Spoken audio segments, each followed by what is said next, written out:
হিন্দুরা মাদ্রাসা দেখতে পারে না, মুসলমানদের ভিতরে যারা মাদ্রাসা দেখতে না পারে ওরে ধর্ম হয় সুসো, নইলে চামচিকে মার্কা মানুষ। কথা বলেন ঠিক না? আল্লাহর দ্বীন ইউরিদুনা লিইউতফিউ নূরাল্লাহি বিআফওয়াহিহিম আল্লাহু মুতিম্মু নূরিহি ওয়ালাউ কারিহাল কাফিরুন। আল্লাহু আকবার। ইউরিদুনা লিইউতফিউ নূরাল্লাহ, এই মুসলমানরা সারা জীবন ভরে চেষ্টা চালাইতেছে আল্লাহর নূরকে নিভাই দেবে, বন্ধ করবে।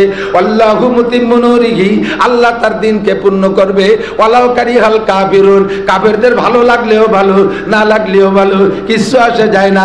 চেরাগে রাখে ইজ্জত বরবরুজাত, চেরাগে রাখে ইজ্জত বরবরুজাত, কাছে কাস্তাব জানাত রে শাসবসুজাত। ধর্মের যে বাতি আল্লাহ তেল লাগাইয়া জ্বালাইতে চায়, ওইটা যদি কেউ ফুদে নিভাইতে চায়, ওর মুখ পড়বে, ওর দাড়ি পড়বে, ওর চুল পড়বে, ওর মুখ পড়বে, সারা গায়ে আগুন লাইগে যাবে। ধর্মের বাতি তার জায়গায় জ্বলতেই থাকবে। ঠিক কি ঠিক না? পশ্চিমারা এই দেশে আইসা সব মাদ্রাসাগুলো জ্বালাই দিয়েছিল, সমস্ত মাদ্রাসাগুলো বন্ধ করে দিয়েছিল। ৮০,০০০ মাদ্রাসা বন্ধ করে দিয়েছিল। দাওরায়ে হাদিস মাদ্রাসায় উপমহাদেশ থেকে লক্ষ লক্ষ উলামায়ে কেরামকে বড় বড় গাছের সাথে ঝুলাইয়া তাদেরকে ফাঁসি দিয়েছিল।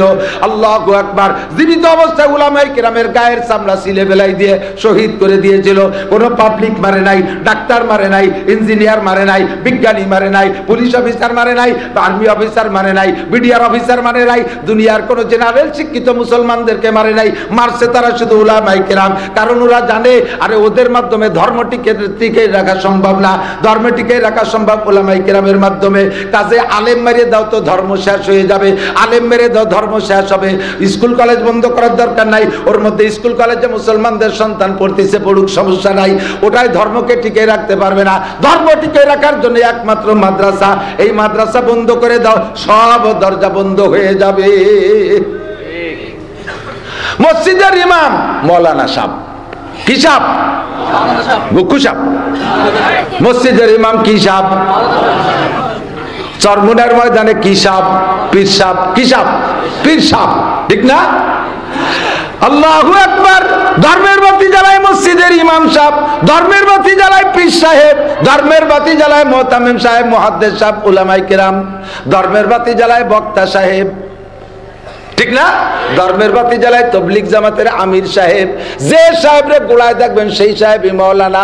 পীর সাহেব মাওলানা, ইমাম সাহেব মাওলানা, বক্তা সাহেব মাওলানা, মুহাদ্দিস মুহতামিম সাহেব মাওলানা, তবলিগ জামাতের আমির সাহেব মাওলানা জুবায়ের সাহেব। কথা বলেন ঠিক ঠিক না? এই জন্য ওরা দেখছে ধর্মের বাতি জ্বালায় ৫ জায়গা, আর ৫ জায়গায় ধর্মের বাতি জ্বালায় মাওলানা সাহেব। কাজেই এই এত মাওলানারে মাইরে কুল পাওয়া যাবে না, এত জায়গা হাত দিয়ে কুল পাওয়া যাবে না। তবলিগ জামাতের আমির সাহেবরে মারলে তবলিগ লাগে তো চেনো না, ওরা মাথায় পাগড়ি বাঁধা আছে, ও পাগড়ি মাথায় বাঁধে এরপরে তবলিগের কালা হাড়ি বাতিল দিয়ে বাড়ি শুরু করে দিলি, টিকতে পারবা না একটাও।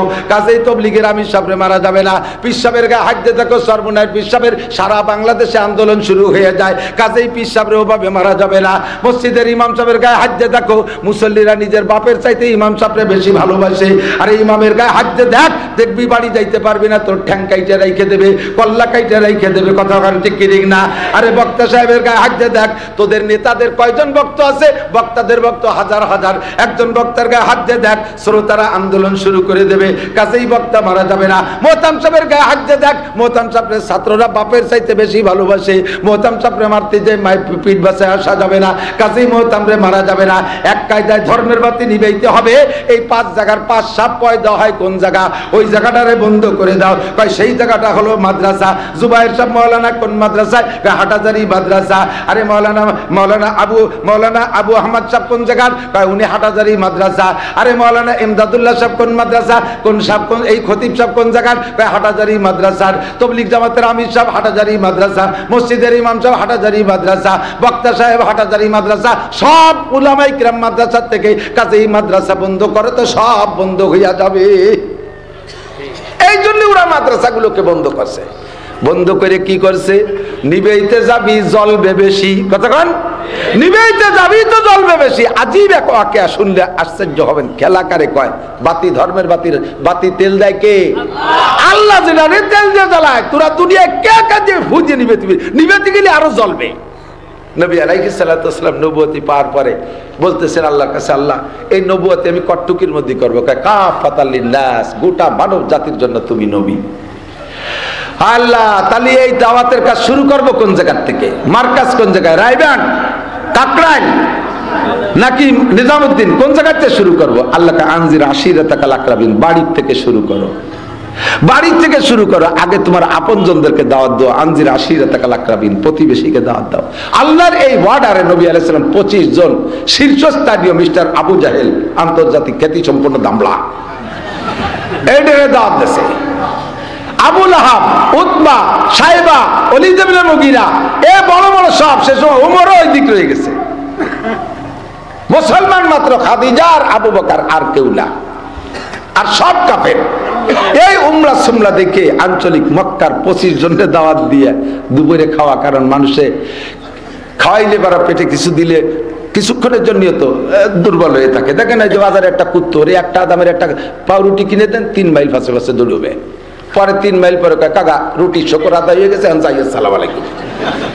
কমপক্ষে 3 কিলোমিটার পিছু পিছু দৌড়ে এক রুটি শকর আদায় করতেন। তো উনি ওই প্ল্যান, হুজুর এই প্ল্যান করছেন যে কমপক্ষে একক তো খাওয়াই একটু দেখি কোনোভাবে। 25 জনকে দাওয়াত দিয়ে খাওয়াবেন কোথায়? খাজা আবু তালেব, হুজুর আলাইহিস সালামের চাচা। তখনও হুজুরের লজিং আবু তালেবের বাড়ি। আবু তালেব হুজুর তখন সংসার হয়ে গেছে, মেয়েদেরকেও বিয়ে দিয়েছে। এর ভিতরে খাজা আবু তালেব হুজুরকে বললেন যে ভাতিজা, তোমার মেয়ে হবে, জামাই হবে, নাতি নাতনি সব হবে, তাদের জন্য তোমার আলাদা সংসার হবে, আলাদা আপ্যায়ন হবে। তবে আমি যতদিন বেঁচে আছি অতদিন তুমি খানা খাবা আমার ঘরে, তুমি বাদ দিয়ে আমি খানা খাইলে সে হোক আমার পেট ভরে না। কন্যা সুবহানাল্লাহ। যদি আবু তালেব কাফের, কিন্তু এই মোহাব্বত হুজুরের সাথে রয়ে গেছে। তো হুজুরের বাড়ির লজিং, আবু তালেবের বাড়ির লজিং, হুজুর কাছে চাচা যান, আমি 25 জন মেহমান দাওয়াত দিয়েছি, দুপুরবেলা একটু খাওয়াতে হবে, পারা যাবে? হ্যাঁ, কারে কারে? দেখছে যে শীর্ষস্থানীয় নেতৃস্থানীয়, তার ভিতরে সৌদি আরবের গভর্নর আবু জাহেলও আছে। তাহলে তো আরো ভালো, বড় নেতা বাড়ি আসতেছে। দুপুরবেলা খানা দানা রান্না হয়ে গেছে, রুদ্ধদ্বারে আবু জাহেল আবু তালেবের বাড়িতে হুজুর আলাইহিস সালাম নিজেই এই নবীওয়ালা নবুয়তি প্রশিক্ষণ নিয়ে তাদের খানা পরিবেশন করছে। আমার নবীর আদর্শ তো সব জায়গায় পরিপূর্ণ। কথা কন, খানা কিভাবে দিতে হবে? কালকের আগের দিন এক জায়গায় গেছি খানা খাইতে, মাহফিল শেষে খাতে বসছি, খানা খাইতে বসছি, আগে নিয়ে আইছে মিষ্টি টিষ্টি ফিটিয়াটা কতগুলো, পরে নিয়ে আসছে গরুর গোশ, এরপরে দেয় যে খানিক পরে মুরগির গোশ, এরপরে দেয় যে মাছ নিয়ে আইছে, এরপরে দেয় যে ডিম ভাজা নিয়ে আইছে, পরে বেগুন ভাজা, এরপরে শেষ আলু ভর্তা। বেটা গোশ দিয়ে খাইয়ে কেউ শেষ পর্যন্ত যায়? ওদিক যায়, উল্টো দিক কেউ যায় নাকি? কয় যে হুজুর তুই যে আমি যেটা হাতে পাইছি সেটি আছে, উল্টো পাল্টা হয়ে গেছে। পরিবেশন ক্যাপাসিটি নাই, খেদমতের মালাকা নাই, কোনটা কোন সময় দিতে এটা জান। নবী আলাইহিস সালাম এটা জানে কি জানে না? আমার নবী পূর্ণ প্রশিক্ষণ প্রাপ্ত। হুজুর বলেন আদাবানি রব্বি, কেন আমি পারবো না? আমার এই আদব শিখেছে তো আমার আল্লাহ। সুবহানাল্লাহ। এই শিষ্টাচার, এই সভ্যতা, এই নিয়ম, খেদমতের মালাকা শিখেছে আমার আল্লাহ। ফাহসানা তাদিবি, কাজে আমার এই সিস্টেমটা সবচাইতে উত্তম। এ জায়গা কার কোনো অভিযোগ থাকার সুযোগ নেই। হুজুর আলাইহিস সালাম নিজে হাতে খানা পরিবেশন করে দরজা বন্ধ করে দিয়ে দাঁড়িয়ে বলতেছেন, ও আমার মুরব্বীরা, আমার আব্বা নাই, আমার মা নাই, আমার দাদাটাও মারা গেছে, আমার ছিলেন গার্জিয়ান দাদা, উনিও নেই, আর আমার তো কেউই নাই বললে চলে, আপন ভাই বিরাদার, আপন ভাই বোন কেউ নাই, আপনারাই আমার সব। আমি আপনাদের কাছে একটা সার্টিফিকেট চাই, আনা কাইফা মিনকুম, আমি আপনাদের কেমন সন্তান একটু বলবেন? হুজুর আগে সুন্দর করে তৈরি করে দিচ্ছেন। যদি বলে যে মন্দ, তালি আর কথা বলবে না, যদি বলে ভালো, তালি কথা বলার সুযোগ পাবে। আমি আপনাদের কেমন সন্তান একটু বলেন তো? আমি কি চোর? আমি কি লুচ্চ? আমি কি ডাকাত? আমি কি মিথ্যাবাদী? আমি কি সন্ত্রাস? আমি কি দুর্নীতিবাদ? আমি কি বেইনসাফ? আমি কি জালেম? আমি কি অত্যাচারী? আমি কি কোনো প্রকার দুর্নীতি করি? আনা কাইফা মিনকুম, আমি আপনাদের কেমন সন্তান? বলার পরে একটা ছোট্ট প্রশ্ন। এখন মুরব্বীরা সবাই মিলে মিস্টার আবু জাহেলকে বলছে, উনি তো তখন নাম হলো আবুল হেকাম, জ্ঞানীদের পিতা, বিদ্যাসাগর, সৌদি আরবের গভর্নর, বিশ্বের শ্রেষ্ঠ 2-3 জন শিক্ষিতর একজন, বলছে যে মোহাম্মদ যে ছোট্ট প্রশ্ন করেছেন, বিশাল ব্যাখ্যা, এ তো আমরা দিয়ে পারবো না, তুমি তোমার পাণ্ডিত্য দিয়ে মোহাম্মদরে খুশি করার মতো ছোট্ট একটা জবাব দিয়ে যাও, সে আমাদের কেমন সন্তান। তা আবু জাহেল দাঁড়ায় বলতেছে, ভাতিজা তুমি এমনই প্রশ্ন করছো যে কি দিয়ে যে জবাব দেবো, তোমার প্রশংসা করার মতো ভাষাই আমার জানা নাই। সুবহানাল্লাহ। তখন ওই খবিশটা জানে না যে নবী কি বলবে, নিজে নবী হয়েছে তা জানে না। আনা কাইফা মিনকুম, তোমার প্রশংসা করার মতো ভাষাই আমার জানা নাই। এরপরে মুরব্বীরা দায়িত্ব দিয়েছে, একটু বলা লাগে, সেটা হলো আমার জানা মতে, আমার শিক্ষা দীক্ষা মতে, বিশ্বকোষ যা আমি পড়েছি, তাতে আদম আলাইহিস সালাতু ওয়াস সালাম থেকে আজকে পর্যন্ত মানব কুলে তোমার মতো পরিপূর্ণ সন্তান জন্ম নেয় নাই। এবং তোমার চালচলন উঠা বসা দেখে আমার মনে হয় কিয়ামত পর্যন্ত তোমার মতো পরিপূর্ণ সন্তান আর দ্বিতীয়টা হবেও না। কেসা বক্তর বক্ত পরিবেশ তৈরি হয়ে গেছে না? এরপরে আবু জাহেল কয়, ভাতিজা তুমি যদি বলো এই পাহাড়ের ওই পাশে জান্নাত আছে, তাহলে তাই আছে, আমরা না দেখতেছি, আমাকে চোখের দোষ। এই পাহাড়ের ওই ধারে জাহান্নাম আছে, তুমি বলো, তাহলে অবশ্যই আছে, আমরা দেখি না, আমাদের চোখের দোষ। এখন দুপুরে খানা খাইছি, যদি তুমি বলো রাত 12টা, তাহলে রাত 12টা, আমরা বেলা দেখতেছি, আমাকে চোখে ভুল দেখতেছি। রাত গভীর রাত্রে যদি বলো বেলা 12টা, তাহলে বেলা 12টা, আমরা রাত দেখি, ওটা ভুল দেখি। তুমি যেটা বলবো ওইটাই সঠিক। এখন কি দাওয়াত দিতে অসুবিধে? মাঠ তৈরি হয়ে গেছে না? মাঠ তৈরি হয়ে গেছে। হুজুরবাদ বলতেছেন, যদি আমার প্রতি এত আস্থা থাকে তাহলে কি একটা কথা বলবো? বলে একটা না, তুমি বলো, খাওয়া দাওয়া শেষ, এখন আসো সন্ধি কিন্তু তুমি প্রতি বড় অসুবিধে নেই, পেট তো বড় আছে। নবী আলাইহিস সালাম দাঁড়াই বলতেছে, আরে ভাই ধান লাগানোর জন্য এই ধান লাগাবেন না আপনারা? এই ধান লাগানোর জন্য আগে চাষ দিতে হয়, এরপরে পানি দিতে হয়, এরপরে পেকতে হয়, নরম হয়ে গেলে তারপরে সমতল করে, এরপরে ভিতরে কিছু ময়লা থাকলে তা পরিষ্কার করতে হয় না? পরিষ্কার করে তারপরে ধান লাগাইতে হয়। নবী আলাইহিস সালাম পানি দেশে, চাষ দেশে, খাওয়া দেশে, পানি দেশে, সব কিছু দিয়া একেবারে সুন্দর করে মই দিয়ে সমতল করছে। এখন বনের একটু আগা আগা বেরোনো, আগে আগা পরিষ্কার করে বলতেছেন যে চাচা যান মুরব্বী মহোদয়, আমি একটা কথা বলবো। বলো বলো। কথাটা হলো, ইন্নাল্লাযীনা তাদউনা মিন দুনিল্লাহি লা ইয়াখলুকু যুবাবা ওয়ালা বিজতামাউ লাহ ওয়া ইয়াসলুবুহুমুজ যুবাবু শাইআন লা ইস্তানকিযুহু মিনহু দু'ফাত তালিব ওয়াল মাতলুব। বলবো? আমলাকে করছি না, হুজুর বলতেছে ওনাকে কাছে, আমি তো বলবোই বলে আইছি। বলবো চাচা? বলে বলো কি কইছে? যে এইটার ভিতরে আমি পাইলাম আপনারা আমরা সবাই মিলে এতদিন, আমি তো না, আপনারা সবাই মিলে যার কাছে প্রার্থনা করতেন, লাত, উজ্জা, মানাত, হবল, আরো যত যা কিছু আছে যাদের কাছে প্রার্থনা করতেন, তাদের কি ক্ষমতা আছে? ইন্নাল্লাযীনা তাদউনা মিন দুনিল্লাহ, আল্লাহ ছাড়া যার কাছে প্রার্থনা করেন, লা ইয়াখলুকু যুবাবান, ওরা একটা মাছিও বানাতে পারে না। পারে পারে? ওয়ালা বিস্তামাউলা, সবাই সম্মিলিত ভাবে চেষ্টা করলে এটা মাছি বানাইতে পারে না। আরে শুধু বানাইতে পারে না তা না, ওয়া ইয়াসলুবুহুমুজ যুবাবু শাইআন লা ইস্তানকিযুহু মিনহু, বন পরিষ্কার করতেছে হুজুর, ওয়া ইয়াসলুবুহুমুজ যুবাবু শাইআন লা ইস্তানকিযুহু মিনহু, আরে মাছি তো বানাইতে পারে না। মশা মাছিতে যদি ওদের নাক মুখ খুলে নিয়ে যায়, কুকুরে এসে যদি নাক মুখ ভরে স্প্রে করে দেয়, তবুও তারে ঠেকাইতে পারে না। জোরে বলেন পারে? কথা বলেন পারে? লা ইয়াখলুকু যুবাব ওয়ালা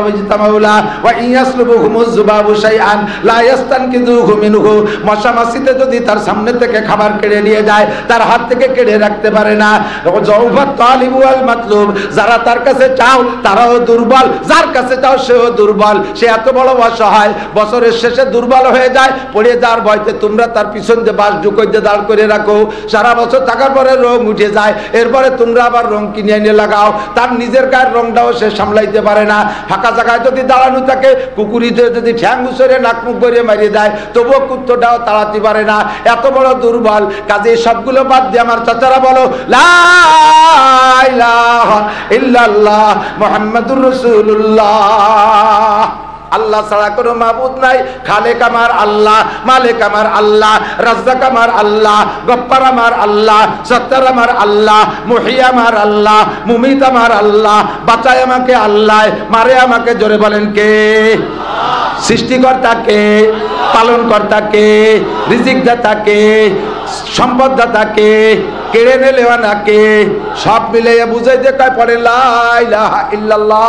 কলেমার দাওয়াত এই সুন্দর করে বুঝে শুনে দিলেন, খাওয়াই দাওয়াইয়া সামনের পর চোখের সামনে মুখের উপরে সর্বপ্রথম এই কথাটার প্রতিবাদ জানাইছে হুজুরের প্রাণ প্রিয় চাচা, যেই চাচা আজকের দিনের আগ পর্যন্ত যত সোমবার পাইছে, 40 বছর পর্যন্ত পুরো সমস্ত সোমবারে স্বর্ণের পেয়ালায় বাতিজার জন্মদিবস উপলক্ষে বাতি জ্বালাইতো। নাম তার মিস্টার আবুল আহাব।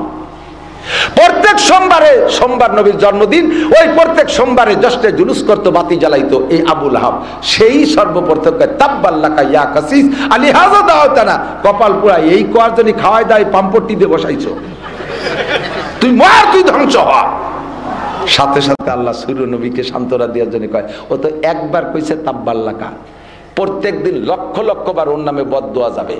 সূরা তাব্বাত ইয়াদা নাজিল করে দিয়েছে। এই মুহূর্তে কোন জায়গা নামাজ হচ্ছে কিনা? এখনই হচ্ছে না? সবাইকে অন্য সূরাতে ভর্তিছে না তাব্বাত ইয়াদাও ভর্তিছে? 200 কোটি মানুষের ভিতরে লাখখানিক মানুষ অবিরাম তাব্বাত ইয়াদা ভর্তি তালে থাকে, আর বদদোয়া সবাই আবু লাহাবের উপরে যে পড়ে।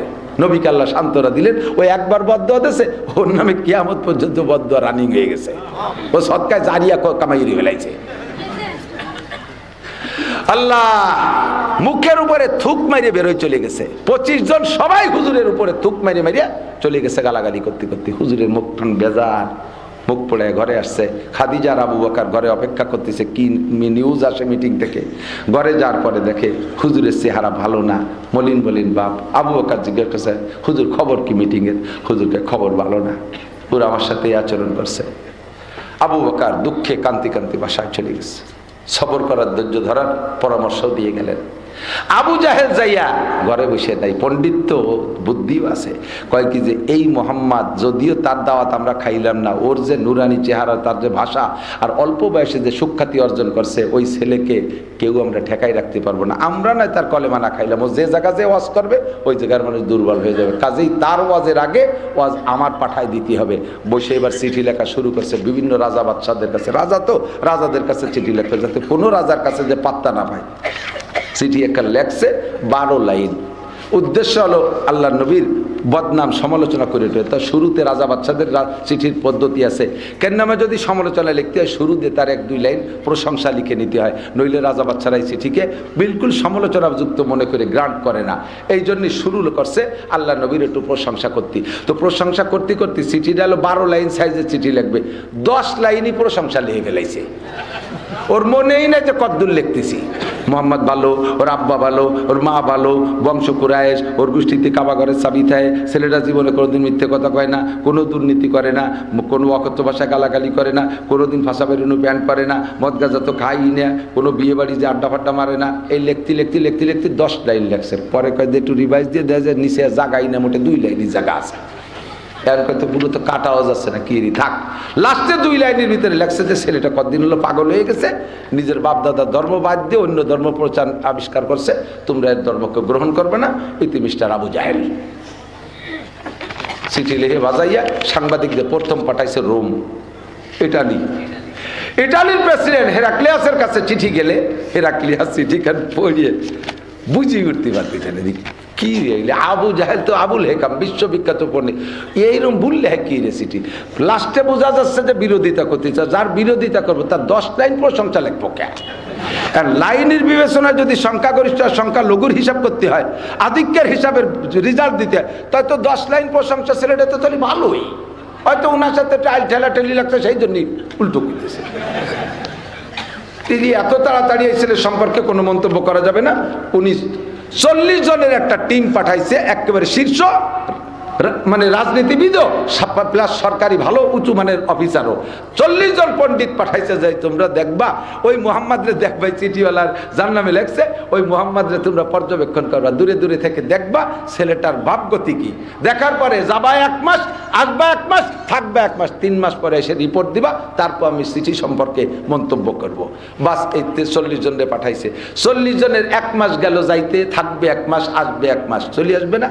3 মাসের মাথায় কেউ আসে না, 4 মাস হয়ে যায় আসে না, 5 মাস হয়ে যায় তারপরেও আসে না। এই ইটালিতে আন্দোলন শুরু হয়ে গেছে। হেরাক্লিয়াস তুমি এই করেছো, ওই করেছো, আমাদের দেশের সুসন্তানগুলোকে এভাবে তুমি হাতে ধরে মারছো। যেই মোহাম্মদের নামে তার চাচা আবু জাহেল রিশতায় চাচা হয়, সেই চাচা তার নামে বদনাম লেখলো। তুমি বুঝে শুনে সেই সন্ত্রাসের কাছে কেন আমাদের সন্তানগুলোকে পাঠাইলে? আমাদের ছেলেপেলে আইনি দাও না, তোমার বিপক্ষে সামনে নির্বাচনে খেলা দেয় ছেড়ে দেবো।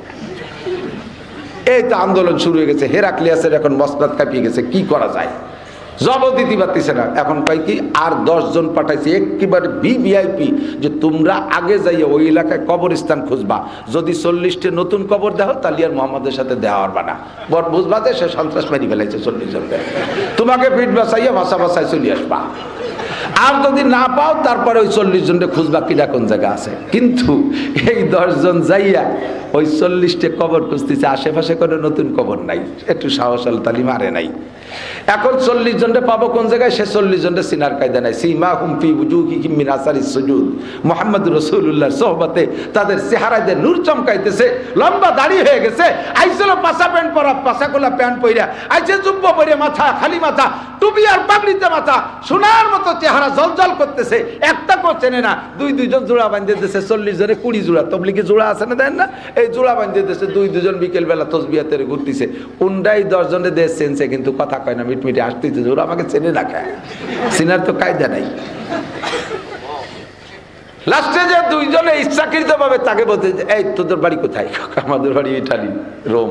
তো এখানে আসছো কেন? হয়তো এখন চিনিয়ে ফেলাইছে। তো তোমরা কি সেই 40 জনের? হ্যাঁ আমরা সেই 40 জন। তা যাও না কে, দেশে আগুন ধরিয়ে গেছে, তাড়াতাড়ি চলো। কেন যাও না বাড়ি? কয় যে কেন যে যাই নে, আয় দেখাই নিয়ে আসি। ওই লোকটার সামনে যাবি, একবার সাক্ষাৎ করবি, কেন যাই না আমরা বলবো না, ওখান থেকে প্রমাণ হবে। এই 10 জনের নিয়ে হুজুর আলাইহিস সালামের কাছে গেছে, মুসাফা করার সাথে সাথে পড়িয়ে ফেলাইছে লা ইলাহা ইল্লাল্লাহ মুহাম্মাদুর রাসূলুল্লাহ, আল্লাহু আকবার। চেরাগে রাকে ইজ্জত বার ফুরুজাত, কাছে কাস্তাব জানাদরে শাজবা সুজাত। ধর্মের যে বাতি আল্লাহ জ্বালাইতে চায়, দুনিয়ার কেউ তা নিভাইতে পারে? নিভাইতে গেলে আরো ছড়াই যায়। কতক্ষণ ঠিক ঠিক না? এই 10 জন মুসলমান হয়ে গেছে।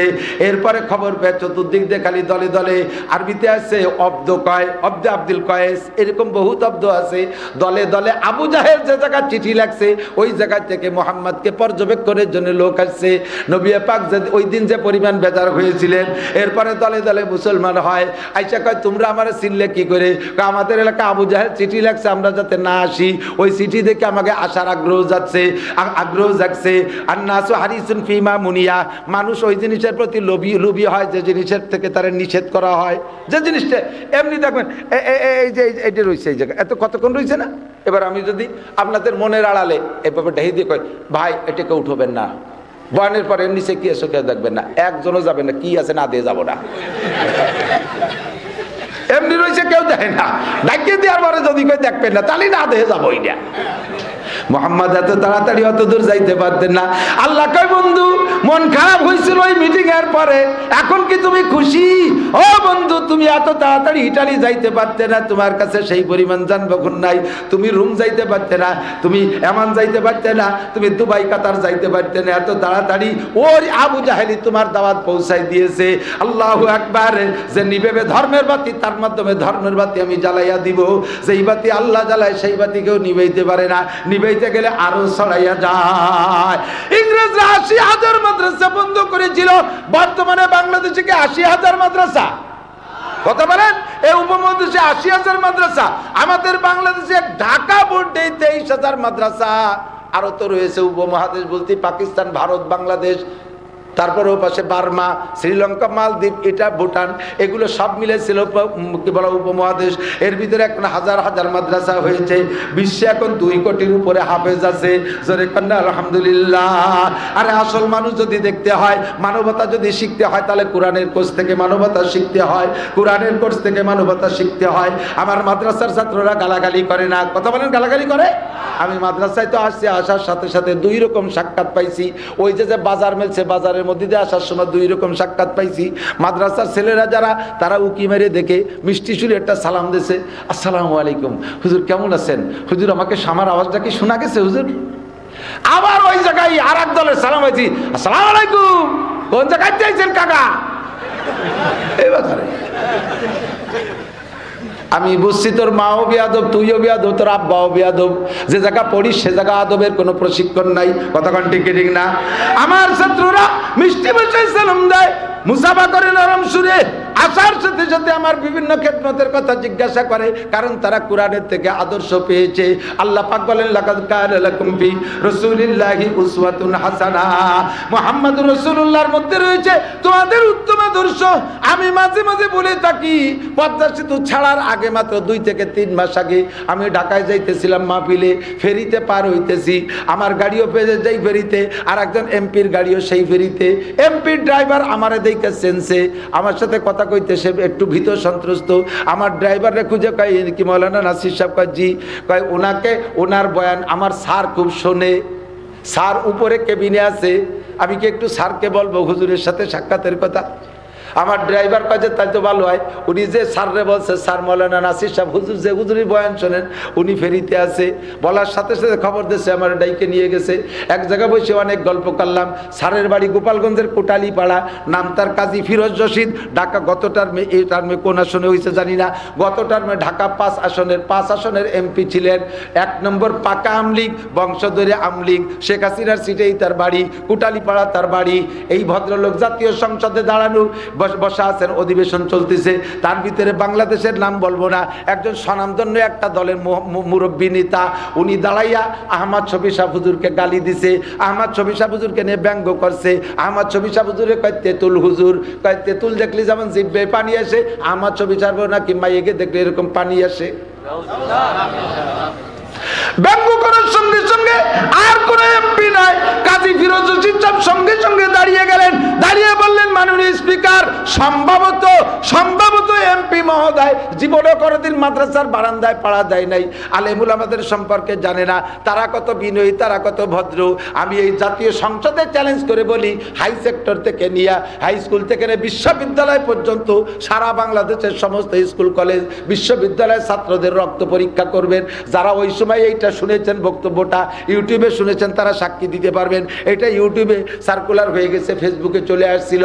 উনি বলেন সারা বাংলাদেশের সমস্ত হাই স্কুল কলেজ বিশ্ববিদ্যালয়ের ছাত্রদের রক্ত পরীক্ষা করবেন। প্রত্যেক 1000 সেলের রক্তের ভিতরে 500 সেলের রক্তের মধ্যেই আবার গন্ধ পাওয়া যায়। 1000 সেলের রক্ত পরীক্ষা করবেন, 500 রক্তের মধ্যেই আবার গন্ধ পাওয়া যাবে। আমি জাতীয় সংসদে দাঁড়িয়ে চ্যালেঞ্জ করলাম, সারা বাংলাদেশের সমস্ত মাদ্রাসার ছাত্রদের রক্ত পরীক্ষা করবেন, একটা ছেলের রক্তের মধ্যে আবার গাছার গন্ধ পাওয়া যায় না। আল্লাহু আকবার।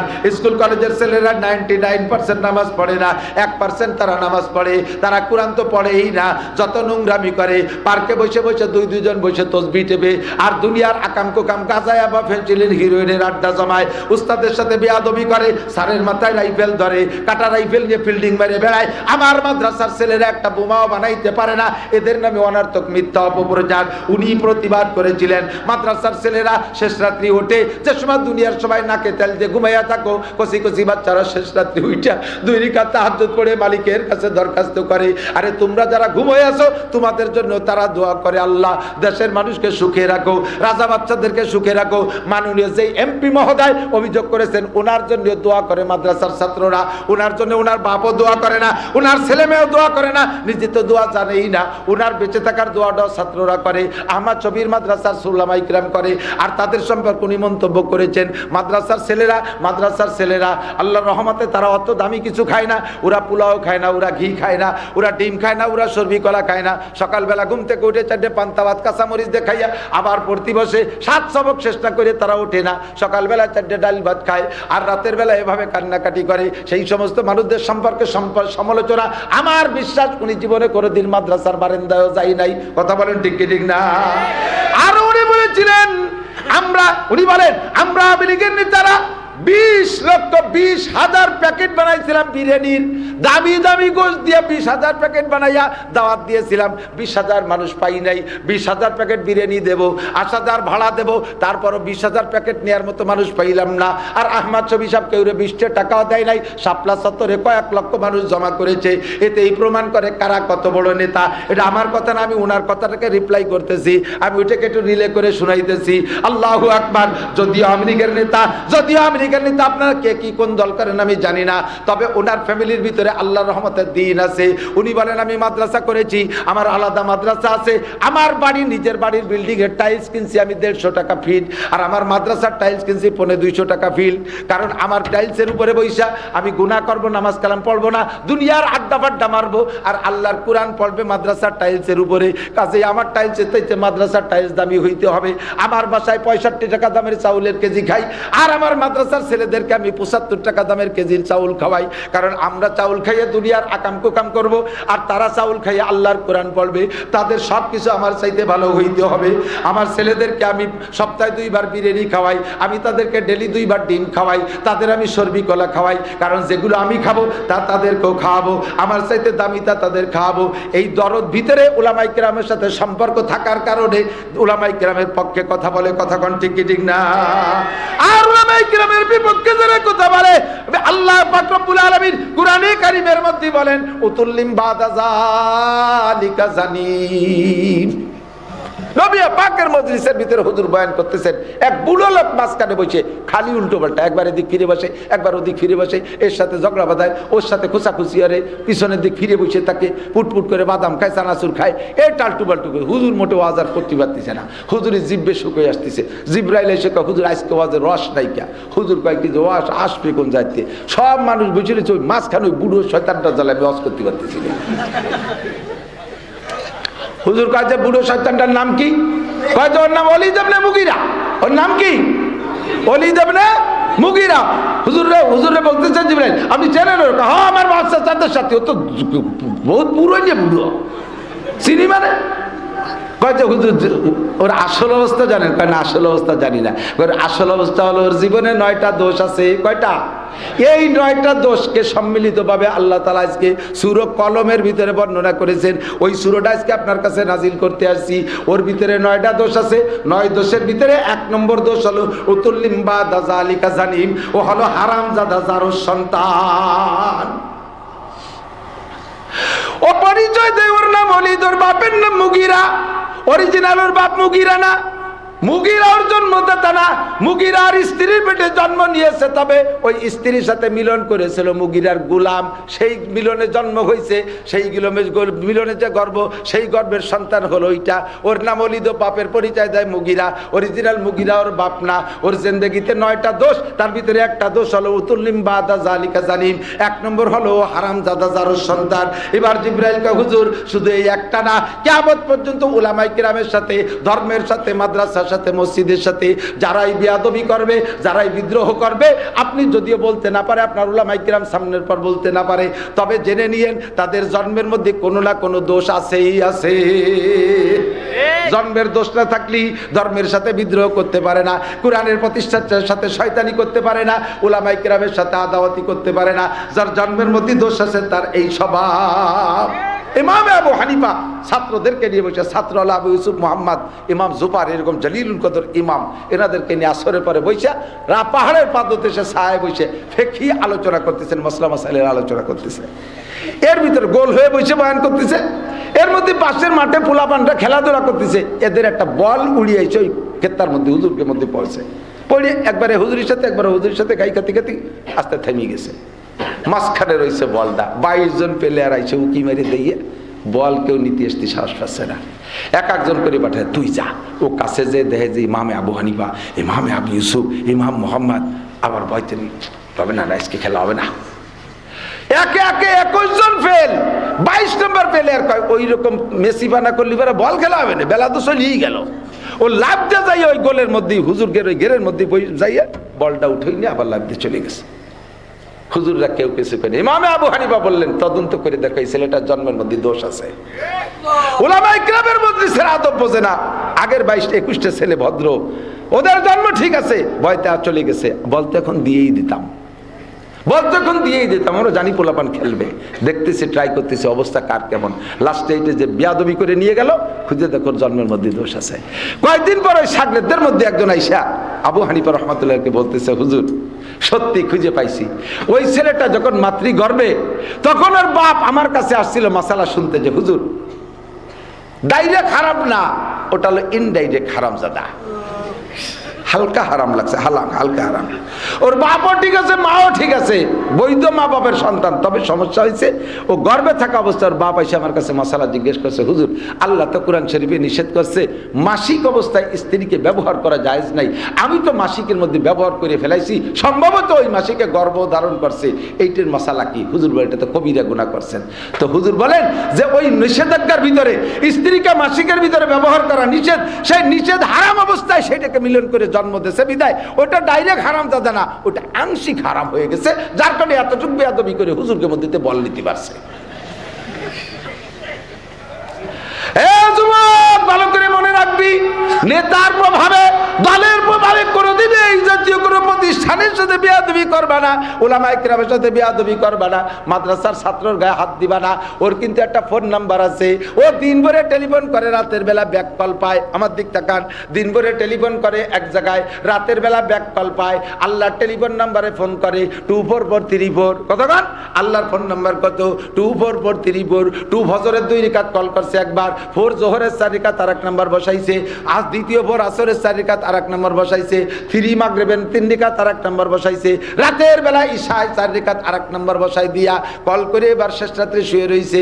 শেষ রাত্রি মালিক এসে ব্যাক কল করে কয়, আলা মুস্তাগফিরিন ফা আগফিরালা, আলা মুস্তাগফিরিন ফা আগফিরালা, আলা মুস্তারজিকিন ফা আরজুকা, আলা মুস্তাশফিন ফা ওয়াফিয়া, আলা কাজা আলা কাজা হাত্তা ইয়াতলু আল ফাজর। আল্লাহ নিজেই এসে ব্যাক কল করে ডেকে কয়, এ আব্দুর রহমান দিন ভরে কল করলি ঈশা পর্যন্ত, এখন ঘুমাই রয়েছে, কোন আসো আসো আমার বান্দা, তোমার কি প্রয়োজন? কে তোমারে মারছে? আল্লাহ অমুক দল অমুক লীগ অমুক পার্টি আমারে থাপ্পড় দিয়েছে। আল্লাহ আমরা প্রতিবাদ করতে পারি নাই, আমরা দুর্বল, আমরা কালেকশন করা লাগে, মুষ্টি চাল উঠানো লাগে, সৎকা ফেতরা খাওয়া লাগে, দান কালেকশন করতে যাওয়া লাগে, এই বইতে আমরা কিছু করতে পারি নাই। আল্লাহ আমার বিকেল বেলা তো আল্লাহ কাজ শুনবি, একটু পরেই খসু খবর আসতেছে, তাহাজ্জুদের রক্ত শেষ, ফজরের রক্ত শুরু হয়েছে। ইমাম সাহেব প্রথম মাইক অন করে কয়, শোক সংবাদ, শোক সংবাদ, শোক সংবাদ। কি খবর? খবর পাওয়া গেল ওই মস্তানটারে আল্লাহ রাতারাত ফেলাই দিছে, মস্তানকে আল্লাহ ফেলাই দিছে।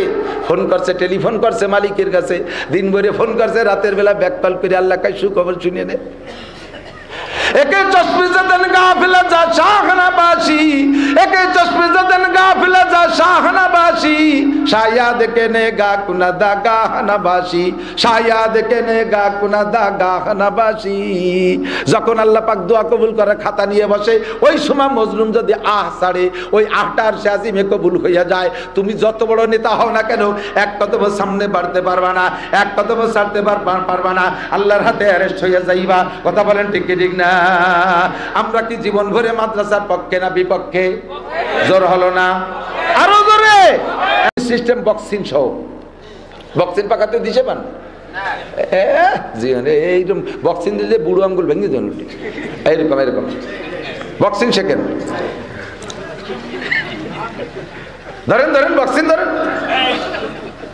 নারায়ে তাকবীর, বিশ্বের মুসলিম, বিশ্বের মুসলিম। আমি মনে হচ্ছে এই জায়গার মানুষ স্লোগান দিতে দিশে পায়, এক হয়ে শুয়ে থাকলে হবে, এক হয়ে কি তা করতে হবে না, এক হও জিহাদ করো। বিশ্বের মুসলিম, এক হও জিহাদ করো।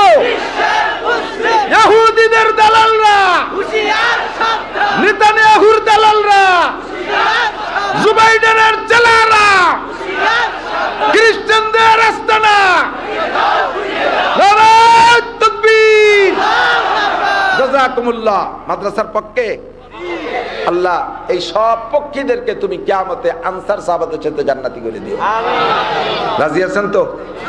আনসারীরা জান্নাতি না জাহান্নামী? আনসার সাহাবারা জাহান্নামী না জান্নাতি? জান্নাতি। আল্লাহ পাক আমাদের নসিব করে বলেন আমিন।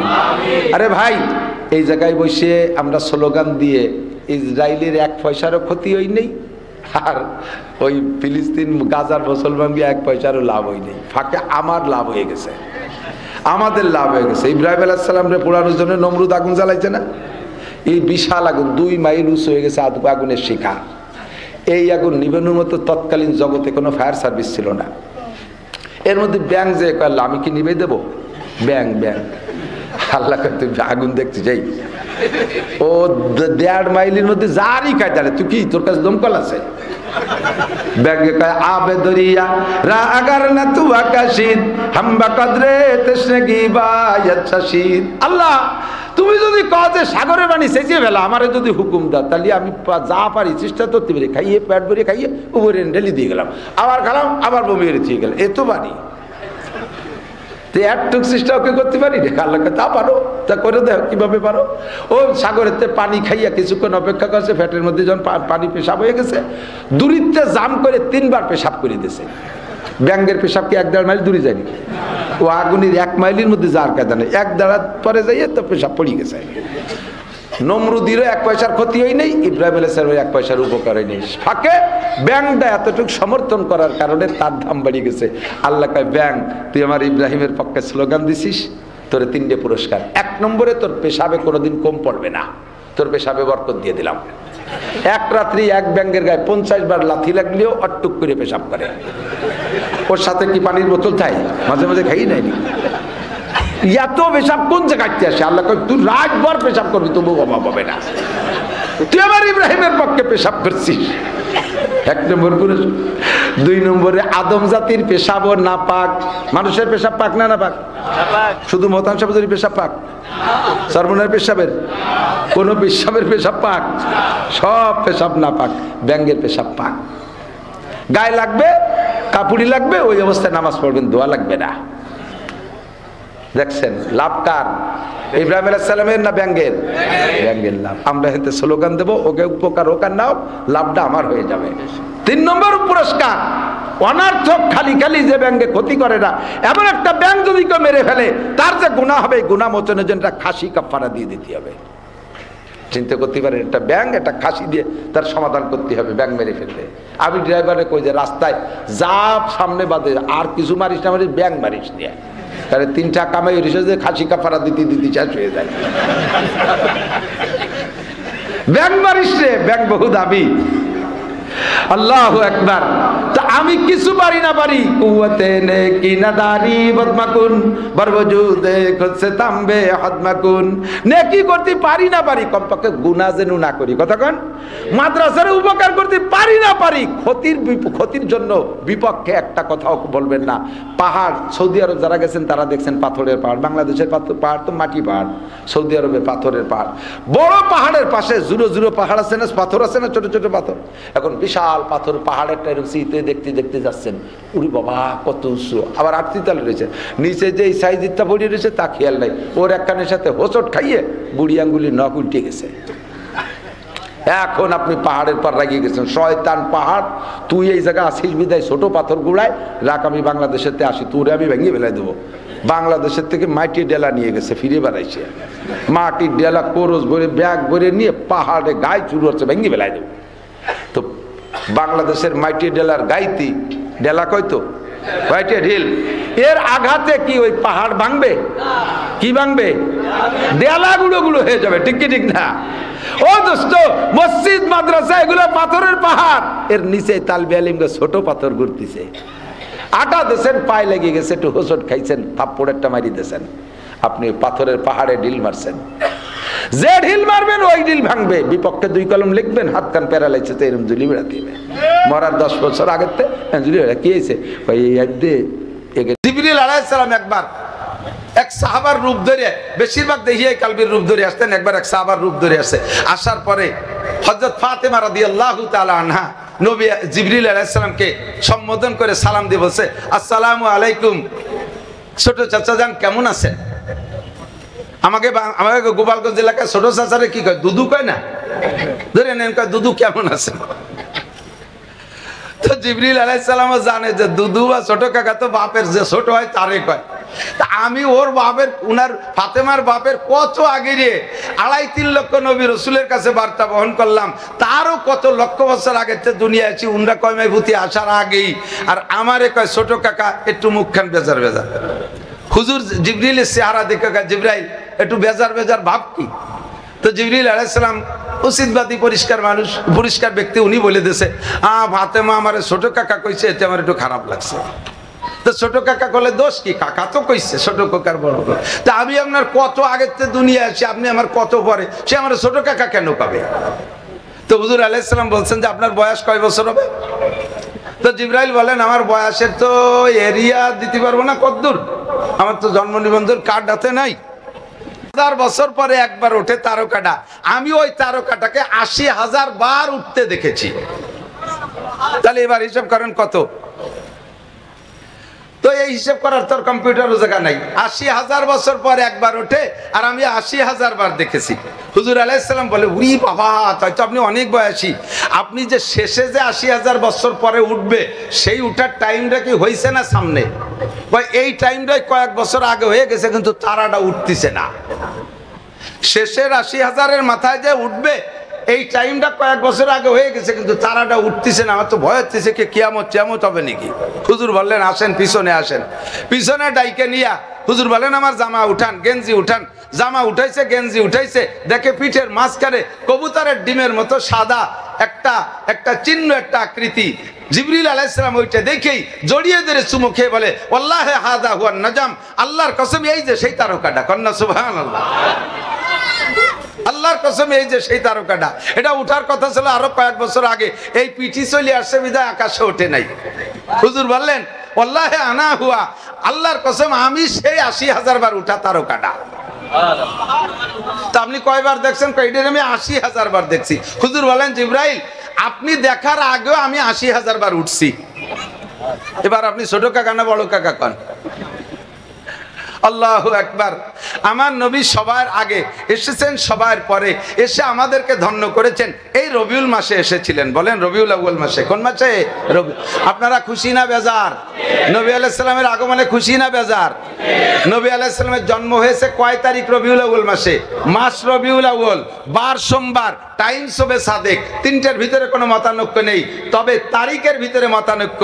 90%, 90%, বরঞ্চ 95% ঐতিহাসিকদের খেয়াল রায় হলো নবী পাকের জন্ম হয়েছিল রবিউল আউয়াল মাসের 8 তারিখ। 5% ঐতিহাসিকরা বলে 12 তারিখ। আমি এই 8 আর 12-র ইখতিলাফ বাদ দিয়া আমি 12 তারিখটাই ধরে নিলাম, যেহেতু সময় কম আমি হজের দিকে যাব। 12 তারিখই ধরে নিলাম নবী পাকের জন্ম তারিখ। এই 8 আর 12 নিয়ে জন্ম তারিখের মধ্যে ইখতিলাফ আর মতানৈক্য, কিন্তু মৃত্যু হয়েছে 12 তারিখের মধ্যে কোনো সন্দেহ কথা বলেন আছে? আপনার একটা ছেলে আজ থেকে 35 বছর আগে জানুয়ারি মাসের 1 তারিখে জন্ম নিয়েছে। আপনি গোপালগঞ্জের ভালো শিক্ষিত একজন ভালো ফ্যামিলির লোক, লেখাপড়া জানেন, আপনার পয়সা আছে, আপনার ভিতরে রুচি আছে, আর বর্তমান রুচিশীল যারা যা করে থাকে আপনি সামাজিক প্রথায় তার একটুও কম করেন না। 35 বছর আগে আপনার ছেলেটা জন্ম নিয়েছে, চাঁদের মতো ফুটফুটে ছেলে। এক তো আপনার ছেলে তো ছেলেই, তারপরে আবার চেহারাটাও সেরকম। আপনি সেই থেকে নিয়ে ছেলের পর সন্তুষ্ট হইয়া আপনি প্রত্যেক বছর 1 জানুয়ারি তার জন্মদিবস উপলক্ষে কেক কাটেন। আমাদের দেশে কেক কাটাকাটি আছে না? আরে যদিও কেক কাটা জায়েজ নাই, জন্মদিবস পালন করা জায়েজ নাই, তবু আপনি করে থাকেন। আমি যেটা বলছি আর কি, আপনি এই 35 বছর পর্যন্ত 1 জানুয়ারি জন্মদিবস পালন করে কেক কাটছেন। ছেলেটা বিসিএস ক্যাডার, ভালো চাকরি পেয়ে গেছে, ভালো পদমর্যাদায় সরকারি চাকরি পাইছে, আরো খুশি। এরপরে চাকরি পাওয়ার পরে 5 বছর আরো বড় কেক কাটেন। হঠাৎ করে 35 বছর পরে যাইয়া বয়সের 35 বছরের মাথায় যে ছেলেটা 1 জানুয়ারি স্ট্রোক করে মারা গেছে, তার মারা যাওয়ার আগের 35 বছর আপনি 1 জানুয়ারিকে জন্মদিবস উপলক্ষে আনন্দের সাথে কেক কাটছেন। কথা বলেন। এবার 35 বছরের মাথায় এসে ছেলেটা 1 জানুয়ারি মারা গেল। এখন থেকে নিয়ে বাকি জিন্দেগিতে আপনি 1 জানুয়ারি তার জন্মদিবস উপলক্ষে বাকি জীবনে আপনি যদি বেঁচে থাকেন এই 1 জানুয়ারিতে আর কি আপনি কেক কাটবেন না শোক কাটবেন? কেক কাটবেন না শোক করবেন? আপনি এখন থেকে কলিজা কাটবেন। 1 জানুয়ারি আসলে আর আপনার মাথায় কাজ করে না। ছেলেটার কবর জড়ায় ধরে কান্দেন, তার প্যান্টটা ছিল জড়ায় ধরে কান্দেন, তার শার্টটা ছিল জড়ায় ধরে কান্দেন, তার একটা ছবি ছিল তাই বুকের সাথে জড়ায় ধরে 1 জানুয়ারিতে কান্দেন। কেন কান্দেন? আপনি কেক কাটবেন, এই দিন তো তার জন্মদিবস। 63 বছর আগে বিশ্বনবী জন্ম নিয়েছে, সেই জন্মের পরের থেকে আমরা 63 বছর ধরে নিলাম, জন্মদিবস পালন করলাম, জায়েজ না জায়েজ পরে মোহাব্বতের সাথে করলাম। কিন্তু 63তম বছর যাইয়া 12ই রবিউল আউয়াল নবী ইন্তেকাল করলেন। এখন এই দিন আপনি খুশিতে কেক কাটবেন না এই দিন শোকের কারণে আপনি কলিজা কাটবেন? এই দিন আপনার কলিজা কাটার দিন। কথা বলেন ঠিক ঠিক না? সাহাবায়ে কিরামের যে স্বভাব, আমারও সেই স্বভাব হতে হবে। আমি নবী পাককে ভালোবাসি আমার জীবনের চাইতে বেশি। কথা বলেন ঠিক ঠিক না? হে মুসলমান, নবীকে যে নিজের জীবনের চাইতে বেশি ভালোবাসতে না পারবে সে লোকটা মুমিন হবে না। নবী বলেন লা ইউমিনু আহাদুকুম হাত্তা আকুনা আহাব্বা ইলাইহি মিন ওয়ালিদিহি ওয়া ওয়ালাদিহি ওয়ান নাসি আজমাইন। হে দুনিয়ার মুসলমান, তুমি অতক্ষণ পাক্কা মুমিন হতে পারবে না। খেয়াল করে না এদিক, কিয়ামতের ময়দানে আমাকে বঙ্গবন্ধু সুপারিশ করার সুযোগ পাবে কিনা জানি না, মাননীয় প্রধানমন্ত্রী শেখ হাসিনা সুপারিশ করার সুযোগ পাবে কিনা জানি না, জিয়াউর রহমান সুযোগ পাবে কিনা জানি না, এরশাদ সাহেব সুযোগ পাবে কিনা জানি না। আর তাদের সুপারিশে আমার 1 পয়সারও কাজ হবে কি হবে না তা জানি না, বরঞ্চ তাদের পাশা নিয়ে অমাবস্য শুরু হয়ে যেতে পারে। কথা বলেন ঠিক ঠিক না? যেই ব্যক্তির সুপারিশ ছাড়া একটা পর্দে বসারও একজন মানুষও 1 কদম সামনে বাড়বেন না, জান্নাতে যাইতে পারবেন না, তিনি হলেন বিশ্বনবী মুহাম্মদুর রাসূলুল্লাহ সাল্লাল্লাহু আলাইহি ওয়াসাল্লাম। আমার নবী বলেন, আমার সাথে যদি জান্নাতে যাইতে চাও, নবীর সাথে জান্নাতে যাইতে চান কে কে? আল্লাহ তুমি নসিব করে। হাত ঘুরে শেখা, ক্যামেরা ঘুরো, এই নয়ন ক্যামেরা ঘুরো, হাত দেখ, গোপালগঞ্জে গিয়ে হাত দেখ। একটু তাকবীর হবে, বলবেন তো ইনশাআল্লাহ? নারায়ে তাকবীর। আল কোরআনের আলো, আল হাদিসের আলো, আল্লাহ রসুল যেখানে, কুরআন সুন্নাহ যেখানে, আলেম উলামা যেখানে, আলেম নাই যেই দলে, কুরআন নাই যেই দলে, বিশ্বনবীর শত্রুরা, বিশ্বনবীর শত্রুরা, ইহুদিদের দালালরা বিশ্বনবীর অপমানকারীর 2 গালে, ভারতের ঠাকুরের 2 গালে। নারায়ে তাকবীর। জাযাকুমুল্লাহ। আল্লাহ তাআলা এই হাতগুলোকে কাবার গায়ে পৌঁছায় দিক। এই হাতগুলো নবীর রওজায় স্পর্শ করার তৌফিক দান করুন। মক্কা মদিনার জমিনে হাত রাইখা সিজদা দিয়ে নামাজ পড়া তৌফিক দান করুন। আল্লাহ এই সব হাতগুলোকে আশিকে রাসূলের কাতারে নাম লেখায় নাও। আল্লাহ এই হাত সবাই তোমার রাসূলকে তার জীবন, নিজের জান, মাল, মা বাপের চাইতে বেশি ভালোবাসে। এই ভালোবাসা তুমি কবুল করে নাও। নবী পাক বলেন, তুমি মুমিন হতে পারবা না, আমার সুপারিশ পাইবা না, হাউজে কাউসার পাবা না, আমার সাথে দেখা হবে না, হাসরের মাঠে তোমার সাথে আমার দেখা হবে না, যদি তুমি আমাকে তোমার জানের চাইতে, তোমার আব্বার চাইতে, তোমার সন্তানের চাইতে বেশি ভালোবাসতে না পারো, যদি এই ভালোবাসা আমাকে না দিতে পারো, লা ইউমিনু আহাদুকুম, তোমরা কেউ মুমিন হতে পারবা না। ও দোস্ত, আমার নবীকে ব্যঙ্গচিত্র করে, দুঃখ বলে, দুঃখ ভাষায় ব্যক্ত করতে পারি না, বড় দুঃখ লাগে। এই ভারত হইছে, ইন্ডিয়া হইছে সমস্ত ভেজালের গুরু, ভেজালের ইন্ডাস্ট্রিজ। গোলাম আহমদ কাদিয়ানি নবীর এগেনস্টে নবুয়তি দাবি করছে। ওর বাড়ি কি মক্কা? ওর বাড়ি কি মদিনা? ওর বাড়ি কি বাংলাদেশ? গোলাম আহমদ কাদিয়ানির বাড়ি ইন্ডিয়া। কোন জায়গা? জোরে কোন জায়গা? বাংলাদেশে যত ভণ্ড পীর আছে, যত মাজারপন্থী আছে, সমস্ত মাজারপন্থীদের প্রোটেকশন হয়েছে ইন্ডিয়া থেকে। খাদ্যের ভিতরে যে ভেজাল, এই যে ফরমালিন টরমালিন সব কিন্তু আছে ইন্ডিয়াতে। কতক্ষণ? খাদ্যের ভেজাল, ধর্মের ভেজাল, ইমানের ভেজাল, ইসলামের ভেজাল, শরীয়তের ভেজাল, সব জায়গার ভেজাল সৃষ্টি করে ওরা। আর পিরাই আইসা কিছুদিন আগে এক মহিলা এক উদ্ভট কথা বলিয়া সারা দুনিয়ার মুসলমানকে জ্বালাই দিয়েছে। আবার বর্তমানে আইসা এই যে কি ওর নাম কি, রামগিরি। হ্যাঁ, রামগিরির সাথে আর একটা উপাধি যেন কি আছে, হযরত মাওলানা রামগিরি লানাতুল্লাহি আলাল কাতিবিন। মূর্তি বানাইয়া মুহাম্মদুর রাসূলুল্লাহর নামে মূর্তি বানাইয়া সে মূর্তিটার নাক সে ভেঙে ফেলাই, মুহাম্মদ রে মারলাম। তোমাদের দেবদেবী যেমন তারে লাইতলি চলালি যেমন কথা কয় না, তুমি সেই রকম মনে করো। আরে তোমাদের গুলো আরে এতদিন বলি নাই, এটা আমাদের দায়িত্ব না, এটা আমাদের বলা নিষেধ। মুসলমানদের কটাক্ষ করে তাদের ধর্মীয় অনুভূতিতে আঘাত করা, এটা ইসলামে নিষেধ আসছে। যার কারণে দুনিয়ার বহুত কিছু করি, আমার মুসলমানদের আমি অপারেশন করি, নারী বের করে ফেলাই দেই, তাদের সব দোষগুলো বলি। কখনো হিন্দু বুদ্ধ খ্রিস্টানদের ধর্মীয় অনুভূতিতে আঘাত করি না, কিন্তু আমার নবীরে আঘাত করবে আর আমি বসে থাকবো? এবার কিছু আমার বলার অধিকার আছে না নাই? দায়িত্ব আছে, অধিকার আছে, কথা বলেন ঠিক কি ঠিক না? আল্লাহু আকবার। রাস্তায় দাঁড়ায় এক মুসলমান, সে সর্বক্ষণ মূর্তির এত ভক্ত, কাঁধে করে রাখে, যে জায়গায় যায় নামাইয়া তাকে কিছু প্রণাম করে টরে তারপরে সে কাজে হাত দেয়। কন্টাক্ট পাইছে ওই জায়গা মূর্তিরে রেখে সেখানে সেবা টোবা দিয়ে টিয়ে তার ইবাদত করে টরে তারপরে কন্টাক্টের কাজে হাত দেয়। আল্লাহু আকবার। তো এ সব জায়গায় এই মূর্তিরে গাড়ে করে রাখে, আর কোনোদিনও আল্লাহর নামও তার জবানে আসে নাই। সেই আমলে সেই মানে প্রথম সময় ইসলামের। এবার মূর্তিরে গাড়ে করে নিয়ে যাইতে রাস্তায় দিয়ে চলতে এক জায়গায় তোর পেশাব আইছে, তো মূর্তিরে গাড়ে হয়ে বসে, তার পেশাব করলে পেশাব ক্লিয়ার হয় না।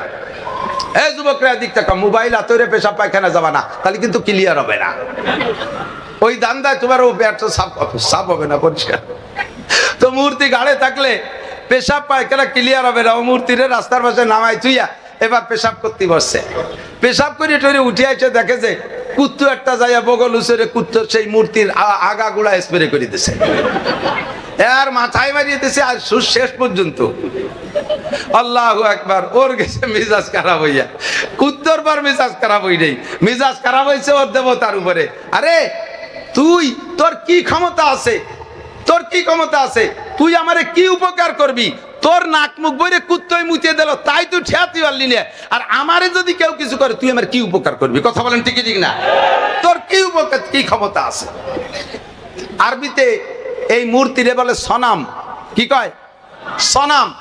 ওরা জিকির করে, আমরা জিকির করি, বলেন আল্লাহ আল্লাহ আল্লাহ আল্লাহ আল্লাহ আল্লাহ আল্লাহ আল্লাহ আল্লাহ আল্লাহ। ও দোস্ত, ওরা কয় সনাম সনাম সনাম জিকির করে। তো সনাম কইতে আর সনাম তো আরবি শব্দ, ওর সাথে সনাম আর সমাদ বেশি পারতো না, কিন্তু সনাম আর সমাদ একই কায়দা না, একই ওজনের। ওই সনাম কইতে হঠাৎ করে মুখ দিয়ে বেরিয়ে গেছে সমাদ। একবার অনলি একবার সমাদ। সমাদ কার নাম? আল্লাহুস সামাদ। বলেন আল্লাহুস সামাদ। কুল হু আল্লাহু আহাদ আল্লাহুস সামাদ। বলো ওই আল্লাহ একক, ওই আল্লাহ অমুখাপেক্ষী, ওই আল্লাহ কারো কাছে ঠিকানা, আমার আল্লাহ কারো কাছে ঠিকানা। সমাদ শব্দ মুখ দিয়ে বেরোয় গেছে, ইচ্ছাকৃতভাবে বলে নাই, ভুল ক্রমে বেরোয় গেছে। সঙ্গে সঙ্গে উপর থেকে আওয়াজ আসছে, লব্বাইক ইয়া আবদি, লব্বাইক ইয়া আবদি। ও বান্দা, তুমি আমারে কি মনে করে ডাক দিলা? আরে মানুষের শব্দ টের পাওয়া যায়, মানুষের আওয়াজ বোঝা যায়, আর উপর থেকে যে আওয়াজটা আসছে দুনিয়ার কোনো মানুষের কণ্ঠের সাথে মেলে না। একটা অপরিচিত শব্দ অপরিচিত কণ্ঠে আসছে, লব্বাইক ইয়া আবদি লিমা দাওতানি। ও বান্দা, তুমি আমারে কেন ডাকলা? উপরের দিক তাকায় দেখে কেউরে দেখে না, ভিতরে হাল পরিবর্তন হয়ে গেছে।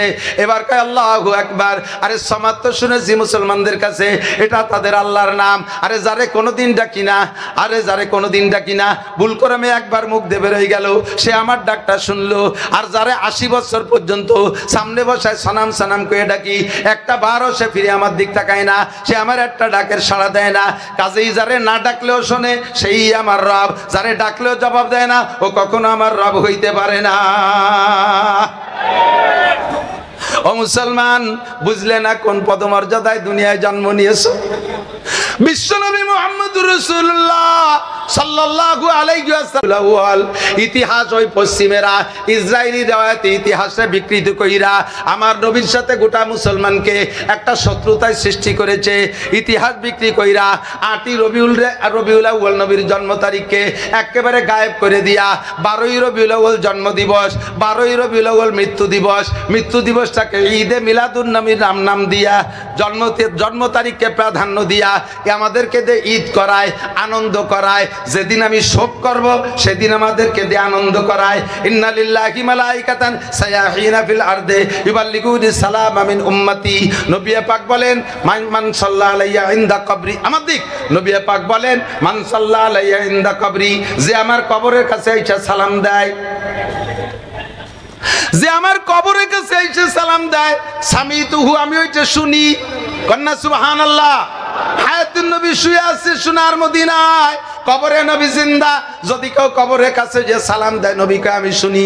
আমান সাল্লাল্লাহু আলাইহি নায়ান, যদি কেউ দূর থেকে সালাম দেয়, ওইটা আমি শুনি না। আমি মানবিক যোগ্যতায় জীবদ্দশায় যতটুক দূর থেকে ডাকলে শুনতাম, কবরে যাওয়ার পরে অতটুক দূর থেকে ডাকলে শুনি। যতটুক দূর থেকে সালাম দিলে শুনতাম, কবরে যাওয়ার পরে অতটুক দূর থেকে সালাম দিলে শুনবো। আরে আমি মদিনায় বৈশা বাংলাদেশের সালামের আওয়াজ আমি জীবদ্দশায় শুনতাম না, কাজেই মরার পরও বাংলাদেশের থেকে সলাত ও সালাম পাঠাইলে ওইটা আমি নিজ কানে শুনবো না। তবে আমার কাছে উবলিগ তুহু, এই দুরুদ ও সালাম আমার কাছে পৌঁছায় দেওয়া হবে। সাহাবায়ে কেরাম বললেন, মাই ইউবলিগুকা সালাম ইয়া রাসূলুল্লাহ, আপনার কাছে দুরুদ ও সালাম কারা পৌঁছায় দিবে? নবী পাক বলেন, ইন্না লিল্লাহি মালাইকাতান সায়াহিনা ফিল আরদি ইউবাল্লিগুনিস সালাম মিন উম্মতি। কোটি কোটি পর্যটক ফেরেশতা ভ্রমণ করে, তাদের আর কোনো দায়িত্ব নাই। ওদের দায়িত্ব হলো কে কোন জায়গা থেকে দুরুদ ও সালাম পড়ে, ঠিকানা সহ তারিখ সহ আমার কাছে পৌঁছাইয়া দেয়। আর পৌঁছানোর সঙ্গে সঙ্গে আমি আমার উম্মতের নামে সালামের জবাব পাঠাইয়া দেই। মান সাল্লা আলাইহি মাররা সাল্লাল্লাহু আলাইহি আশারা মাররা, আমার উপরে একবার দুরূদ শরীফ পড়লে আল্লাহ তার উপরে 10টি রহমত নাজিল করে।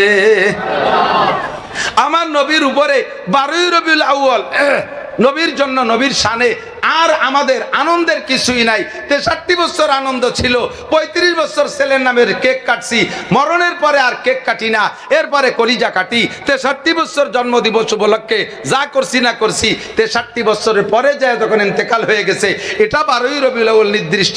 কাজেই এই তারিখে আর আমাদের ঈদ আর আমাদের আনন্দর কিচ্ছুই নাই, সমস্ত আনন্দকে ধুলায় মিশাই দিয়া আমাদেরকে এতিম করে চলে গেছেন নবী। কাজেই 12ই রবিউল আউয়াল সামনে থেকে আমরা ঈদ করব না শোক করব? সকলে জবানে বলতে হবে, ঈদ করব না শোক? গোপালগঞ্জ থেকে আমি এইটাকে চালু করতে চাই, ঈদ করব না শোক করব? কথাকে আমি বুঝাইতে পারছি?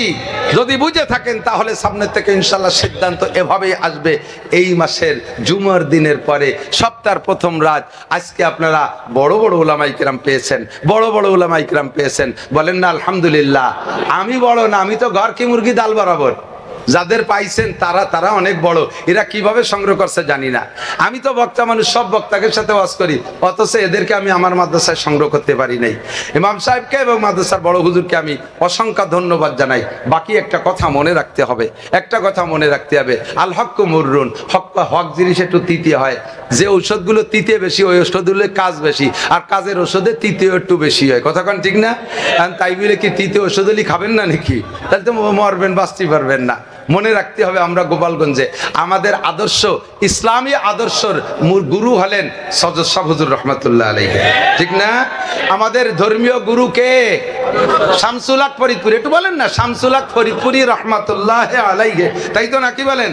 উনি আসছেন বিদায় এত মাদ্রাসা আল্লাহ পাক আমাদেরকে দিয়েছে। কত মাদ্রাসা পাইছেন জানেন? গোপালগঞ্জ জেলায় 5 থানায় মহিলা এবং পুরুষ মাদ্রাসা দিয়া টাইটেল পর্যন্ত সরকার যাকে এম এর মান দিয়েছে, এই টাইটেল পর্যন্ত মাদ্রাসা 30টেরও বেশি। একমাত্র ঢাকা জেলা ছাড়া বাংলাদেশের কোন লোকাল জেলায় এত দাওরায়ে হাদিস মাদ্রাসা নাই। এর ওসিলায়, মাদ্রাসার ওসিলায় উলামায়ে কিরামদের বিচরণের কারণে শিরিক, কুফর আর বেদাত, মাজার পূজা, মাজারে ফুল দেওয়া, মাজারে মোমবাতি দেওয়া, কবরে সিজদা দেওয়া আমার গোপালগঞ্জের জনগণ করে না। কথা বলেন ঠিক ঠিক না? অনেক বেদাত থেকে আমরা উঠে আসতে সক্ষম হয়েছি আমাদের ধর্মীয় গুরু শামসুল হক ফরিদপুরি রহমাতুল্লাহ আলাইহি। আমরা এই মর্যাদা রক্ষার্থে একটা জিনিস খেয়াল রাখবো, নবী পাক সাল্লাল্লাহু আলাইহি ওয়াসাল্লাম বলেন, হে মুসলমানরা এদিক তাকান, মান কানা ইউমিনু বিল্লাহি ওয়াল ইয়াউমিল আখির ফালইউকরিম যায়ফা। তুমি যদি আল্লাহকে বিশ্বাস করো, মান কানা ইউমিনু বিল্লাহি, যদি কি আল্লাহকে বিশ্বাস করো, ওয়াল ইয়াউমিল আখির, আর আখিরাতকে বিশ্বাস করেন। এ ভাই, আল্লাহ আছে, আখিরাত হবে, ফুলসিরাত হবে, মিজান হবে, ময়দানে মাহশার হবে, হিসাব নিকাশ দেওয়া লাগবে। অন্তর থেকে বলতেছেন, একবারে খালেস দিল থেকে বলতেছেন, আল্লাহর সামনে দাঁড়াইয়া 4টি ইমিগ্রেশনে জবাব দেওয়া লাগবে। এই কথায় যদি তুমি বিশ্বাসী হও, তাহলে তুমি একটা কথা মনে রাখবা, ফালইউকরিম যায়ফা, তুমি তোমার মেহমানকে পর্যাপ্ত মেহমানদারি করবা। মেহমান যাতে খুশি, মেহমানকে বুঝে শুনে তার রুচি অনুযায়ী মেহমানদারি করবা, মেহমানকে অসম্মানী করবা না। মেহমান যেমন চায় তাকে সেভাবে মেহমানদারি করবা। এদিক তাকান, মেহমানদারির পদ্ধতি কি? মেহমান সর্বপ্রথম চায় আমার সাথে একটু সুন্দর সাক্ষাৎ করুক। কথা বলেন, বাড়িওয়ালা এসে ইস্তেকবাল করবে, অভ্যর্থনা জানাবে, আসসালামু আলাইকুম রাহমাতুল্লাহ, সালাম দিয়ে মুসাফা করে, পারলে সুযোগ থাকলে বুকে জড়িয়ে ধরবে, কোলাকুলি করবে, সুন্দর করে সালাম দিয়ে মুসাফা করবে, বুকের সাথে কোলাকুলি করবে। এরপর বাড়ির যাকে মেহমান যাকে যেখানে নেয়ার মতো তারে সে জায়গা নিয়ে বসাবে। এরপরে মেহমানের রুচি জিজ্ঞেস করবে। এখন আপনি বেতাকাল্লুফ কোনো বানাউট ছাড়া আপনি বলেন আপনার রুচিতে কি চায়। এইভাবে হযরত ইব্রাহিম খলিলুল্লাহ আলাইহিস সালাতু ওয়াস সালাম একটা গল্প আমার মনে পড়ে গেছে।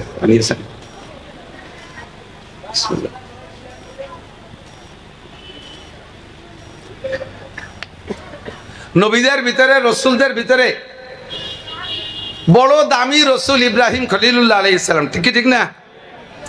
আন্তর্জাতিক খ্যাতি সম্পন্ন বিশ্ববিখ্যাত ধামলা মিস্টার নমরুদ, এর সাথে দীর্ঘদিন যুদ্ধ বিগ্রহ। আল্লাহ তাআলা ইব্রাহিম আলাইহিস সালাম রে এমন ভাবে কষ্টি পাথরে যাচাই করে নবী রসুল হিসেবে গ্রহণ করেছেন যে 30টা পরীক্ষা করছেন ইব্রাহিম আলাইহিস সালামকে আল্লাহ তাআলা, আর 30টা পরীক্ষায় পাস। কোন সুবহানাল্লাহ। আল্লাহ নিজেই বলেন, ওয়াইদিব তালা ইব্রাহিম রাব্বুহু বিকালিমাতিন ফাআতাম্মাহুন্না, আমি আমার ইব্রাহিম রে অনেক পরীক্ষা নিয়েছি, সমস্ত পরীক্ষায় সে পাস করেছে গোল্ডেন এ প্লাস। এই পাশের কারণে, ইব্রাহিম আলাইহিস সালামের এই যোগ্যতার কারণে ইব্রাহিম আলাইহিস সালামকে আল্লাহ তাআলা অন্য নবীদের চাইতে আলাদা একটা পদ দিয়ে দিয়েছেন, সেটা হলো খলিলুল্লাহ। বলেন কি? আরবিতে খলিল মানে বন্ধু। এদিক দোস্ত, বাংলায় আমরা দোস্ত বলি, বন্ধু বলি, বিভিন্ন ভাষা বলি। আরবিতে দোস্ত বন্ধু বোঝানোর জন্য রফিক, সদিক, খলিল, হাবিব 4টে শব্দ। রফিক, সদিক, খলিল, হাবিব। কোন নবীকে আল্লাহ তাআলা সাদিক বলতে পারেন, কোন নবীকে আল্লাহ তাআলা রফিক বলতে পারেন। ইব্রাহিম আলাইহিস সালামকে আল্লাহ তাআলা একেবারে কাছে নিয়ে গেছে, খলিল মানে ক্লোজ ফ্রেন্ড, নিকটতম বন্ধু। আর খলিলের উপরে আরেকটা ক্লাস আছে সেই বন্ধুত্বের, সেটা হলো হাবিব। সেটা কি? তো ইব্রাহিম খলিলুল্লাহ, মুহাম্মাদুর রাসূলুল্লাহ, হাবিবুল্লাহ। টুকানা মুহাম্মাদুর রাসূলুল্লাহ, হাবিবুল্লাহ, আমাদের নবী আল্লাহর হাবিব, আরো নিকটে। ইব্রাহিমুল খলিলুল্লাহ আল্লাহর নিকটতম বন্ধু, তবে আরশে আজিমে উঠতে পারে নাই, আসমানে যাইতে পারে নাই, আল্লাহ পাকের সাথে দেখা করতে পারে নাই। আমার নবী, আপনার নবী আল্লাহর হাবিবুল্লাহ হওয়ার বদৌলতে নবী পাক সাল্লাল্লাহু আলাইহি ওয়াসাল্লাম বলেন, রাআইতু রাব্বি লাইলাতা উসরিয়া বি আশরা মাররা বিগাইরি হিজাব। মেরাজের রাতে আমি আল্লাহ পাকের সামনে বইসা, মা কানা বাইনি ওয়া বাইনাল্লাহি হিজাব, আমার মাঝে আর আল্লাহর মাঝে কোনো পর্দা ছিল না। আমি আমার রবকে ওই রাতে উইদাউট পর্দা, বিনা পর্দায় একে একে আমার এই চোখ দিয়ে 10 বার দেখেছি। হাবিবুল্লাহ ইব্রাহিম খলিলুল্লাহ, এটাও কম না। ইসমাইল জবিহুল্লাহ আলাইহিস সালাম, ইব্রাহিম আলাইহিস সালামের ছেলে, ইব্রাহিম আলাইহিস সালামকে জিজ্ঞেস করছেন, আব্বাজান সব নবী যা করে আপনিও তাই করেন, উম্মতরে কলেমার দাওয়াত দেন, হক কথা বলেন, আর না হক বাতিলের থেকে ফিরতে বলেন, সৎ কাজের আদেশ দেন, অসৎ কাজের নিষেধ করেন। সব নবীও যা বলে আপনিও তাই বলেন, সব নবীও যা করে আপনিও তাই করেন। কোন নবীকে আল্লাহ তাআলা খলিল বললেন না, আল্লাহ পাক আপনাকে খলিল বললেন। আপনার কি যোগ্যতা, আপনার কোন কারণে আল্লাহ খলিল বললেন, আমাদের খেয়াল করতে হবে কথা। তো ইব্রাহিম খলিলুল্লাহ আলাইহিস সালাম বললেন, সম্ভবত আমার 3টে গুণ আল্লাহর পছন্দ হয়েছে, এর কারণে আল্লাহ আমাকে খলিল বলেছেন। বলেন আব্বা 3টে গুণ কি? 1 নম্বর গুণ হলো, আমি কখনো মেহমান ছাড়া খানা খাই না। আমি কখনো মেহমান ছাড়া খানা খাই না। মেহমান পাইলে খানা খাই, নইলে খানা নিয়ে বসে থাকি, অক্ত চলে গেলেও আমি খাবো না, মেহমান না আসলে খাবো না। এটা হলো আমার 1 নম্বর স্বভাব। সূরা জারিয়াতের ভিতরে আসছে, তাফসীর দেখবেন, সূরা জারিয়াত কয় নম্বর পারা হবে সাবরা? 26 নম্বর পারা সূরা জারিয়াত। বলে দিলাম, আপনি যে তাফসীর দেখতে পারেন, তাফসীরে মারবুল কোরআন দেখলে আপনার সহজ হবে। ওর ভিতরে আসছে ইব্রাহিম আলাইহিস সালাম পরপর 3 দিন মেহমান পায় না, খানা খায় না। ওক্ত মতো খানা রান্না হয়, বসে থাকে, কেউরে পায় না, একটা বিলেইও পায় না, একটা কুত্তও পায় না যে তার সাইডে দিয়ে খাবে। অবশেষে ক্ষুধায় ক্লান্ত হয়ে গেছে। আর সে আজিমের মালিকের পক্ষ থেকে লেখা আছে আরো 2 দিন মেহমান বরাদ্দ নাই। এই 2 দিন ইব্রাহিম না খেয়ে থাকলে কষ্ট হবে। এই জন্য আল্লাহ তাআলা ইব্রাহিম আলাইহিস সালামকে খাওয়ানোর জন্য 8 জন ফেরেশতা পাঠাইছে, জিবরিল সহ। মানুষের রূপ ধারণ করে আইসা জিবরিল আলাইহিস সালামের সামনে এসে সালাম দিয়েছে, আসসালামু আলাইকুম নাহনু যুয়ুফুক। আমরা আপনার মেহমান, সালাম দেশে। ইব্রাহিম আলাইহিস সালাম খুশিতে একেবারে আত্মহারা হয়ে গেছে। হ্যাঁ, তাহলে আজকে খেতে পারবো, মেহমান আসছে, আমি মেহমান নিয়ে খানা খাবো, বড় খুশি। যেহেতু মানুষ মেহমান, মানুষের যে রুচি তাদেরও সেই রুচি। আর আরব দেশের স্বভাব হলো ভালো মেহমান, ভিআইপি মেহমান হলে তাদের জন্য ইন্তজাম হয় আস্ত দুম্বা, আস্ত ছাগল, আস্ত বাছুর জবাই করে ভুনা করিয়া আস্ত নিয়ে সামনে দিয়া, এটা তাদের একটা ঐতিহ্য। আমাদের দেশে যেমন বিরিয়ানি পোলাও ঐতিহ্য। তো ওই আস্ত গরু দেবে বিদায়, ছাগল নাই ঘরে, গোয়ালি যাইয়া দৌড়াই যে মুহূর্তের ভিতরে বাছুর একটা জবই দিয়ে শুলিয়ে স্ত্রীকে দেশে তাড়াতাড়ি ভুনা করে দাও। মুহূর্তের ভিতরে, অল্পক্ষণের ভিতরে, নবী আলা মৌজেজা, অল্পক্ষণের ভিতরে ভুনা হয়ে গেছে। মেহমানদেরকে সামনে দেশে নিয়ে সামনে করে নিয়ে বসছেন। উনি তো ক্ষুধার্ত, উনার দিক দিয়ে উনি খায়, উনি খেয়ে যাচ্ছে, নিচে হয়ে উনি খেয়েই যাচ্ছে। মেহমানরা বাছুরির গায়ে হাত দেয়, মুখে হাত দেয়, অথচ গোস্ত ছেড়ে না, খায় না। উনার যখন বাচ্চাদের আমাক জান বাঁচাও পরিমাণ অর্ধেকখানি খাওয়া হয়ে গেছে পেটের, এর মধ্যে ঘরের থেকে উনার স্ত্রী সারা আলাইহা সালাতু ওয়াস সালাম বলতেছেন, ইয়া খলিলাল্লাহ ইন্নাকা তাকুলু ওয়া হুম লা ইয়াকুলুন, আলা তারা, আপনি দেখেন না আপনার মেহমানরা খাচ্ছে না, তাদেরকে রুচিসম্মত হলো কিনা? হয়তো রুচিসম্মত হয় নাই বিদায় খাচ্ছে না, আপনি খেয়ে নিচ্ছেন, তারা খাইতেছে না, একটু খবর নেবেন না? চোখ তুলে দেখে যে সত্যি তাদের পাশে সে বাছুর ছেড়েই নেই। উনি এখন ভয়তে কম্পিত, তাহলে কি আপনাদের রুচিসম্মত মেহমানদারি? আমি নবী হয়ে আপনার মেহমানকে আমি রুচিসম্মত মেহমানদারি করতে পারলাম না, আমি আল্লাহর কাছে কি জবাব দেবো? উনি এভাবে কম্পিত। লিমা আলা তাকুলুন ফাল মা আলা তাস্তাহুন, এটাকে আপনাদের পছন্দকে এত ভালোবেসেছেন, এত পছন্দ করেছেন যে আপনি মেহমান ছাড়া খান না, অথচ কলমে লেখা আছে আরো 2 দিন মেহমান পাবেন না। তাহলে সে 2 দিনও না খেয়ে থাকলে কষ্ট হবে। আপনাকে খানা খাওয়ানোর জন্য আল্লাহ পাক আপনার এই গুণটাকে পছন্দ করে আমাদেরকে মেহমান হিসেবে পাঠিয়ে দিয়েছেন। ইব্রাহিম আলাইহিস সালামের ইন্তেকালের আগে উনাকে বলছেন জিবরিল আলাইহিস সালাম, ইয়া খলিল আল্লাহ আতামুতাম তাহিয়া, ইব্রাহিম আপনি কি আরো অনেকদিন বেঁচে থাকতে চান নাকি মরার জন্য প্রস্তুত আছেন? ইব্রাহিম আলাইহিস সালাম জবাব দিলেন, এনি টাইম, এভরিডে, কোনো সকাল সন্ধ্যা নাই, আমি মালিকের সাথে সাক্ষাৎ, দোস্তের সাথে মরণ ছাড়া সাক্ষাৎ হবে না, কাজে আমি মরার জন্য প্রস্তুত আছি। তবে আমার একটা দাবি, সেটা হলো আমি যতদিন বেঁচে ছিলাম অতদিন মেহমান ছাড়া খাই নেই। আমি মরার পরও কিয়ামত পর্যন্ত মানুষ আমার মেহমান হবে, এমন একটা ট্রাস্ট, এমন একটা মেহমানখানা আমি খুলে রেখে যেতে চাই। এমন একটা মেহমানখানা খুলে রেখে যেতে চাই যেখান থেকে কিয়ামত পর্যন্ত মানুষ মেহমানদারি নেবে আর আমি তার সওয়াব পাবো। এমন একটা পদ্ধতি জিবরাইল আমারে যদি শিখাই দিতে, আমি ট্রাস্টটা খুলে রেখে যেতে পারলে আমি মরণের ভিতরে তৃপ্তি পাইতাম। জিবরিল আলাইহিস সালাম চলে গেছে আল্লাহর কাছে, যে বলতে, আল্লাহ তোমার খলিল তো মরার জন্য পাগল হয়ে গেছে, তবে সে একটা মেহমানখানা খুলে রেখে আসতে চায়, যেই মেহমানদারিটা সমস্ত মানুষে গ্রহণ করবে। আরে ভাই এদিক তাকান, সিগারেটের কারখানা খুলে রেখে গেল, এ কি আমরা হুজুররা খাবো? মদের কারখানা খুলে রেখে গেল, মাদারুরা খাবে।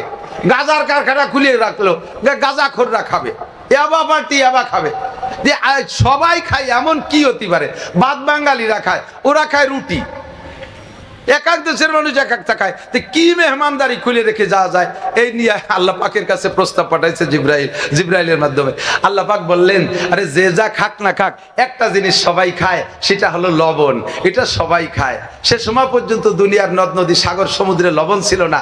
আল্লাহ পাক জিবরিলকে বললেন, 1 মুঠ লবণ নিয়ে আমার ইব্রাহিমের হাতে দাও, ইব্রাহিম লবণটা হাতের মধ্যে রগড়াবে, এরপরে পানিতে ফেলে দাও, পানিতে ফেলার পরে মিকাইলের দায়িত্ব দাও, পানির মাধ্যমে সারা পৃথিবী মানুষের কাছে পান এই লবণ পৌঁছে দেবে। বিশ্বের যে যেখান থেকে পানির ভিতর থেকে লবণ তুলে বের করে খাবে, আমার ইব্রাহিমের মেহমান হবে, আমার ইব্রাহিম কবরে বসে মেহমানদারি সব পেতে থাকবে। ও দোস্ত, আল্লাহর খলিল কোন নেকিতে কম নাই, কোন ইবাদতে কম নাই। মুসলিম জাতির পিতা, জোরে বলেন কি? আরে কন্যা কবেন না কেন? আমরা গোপালগঞ্জ থেকে সুরটা উঠাই। মুসলিম জাতির পিতার নাম কি?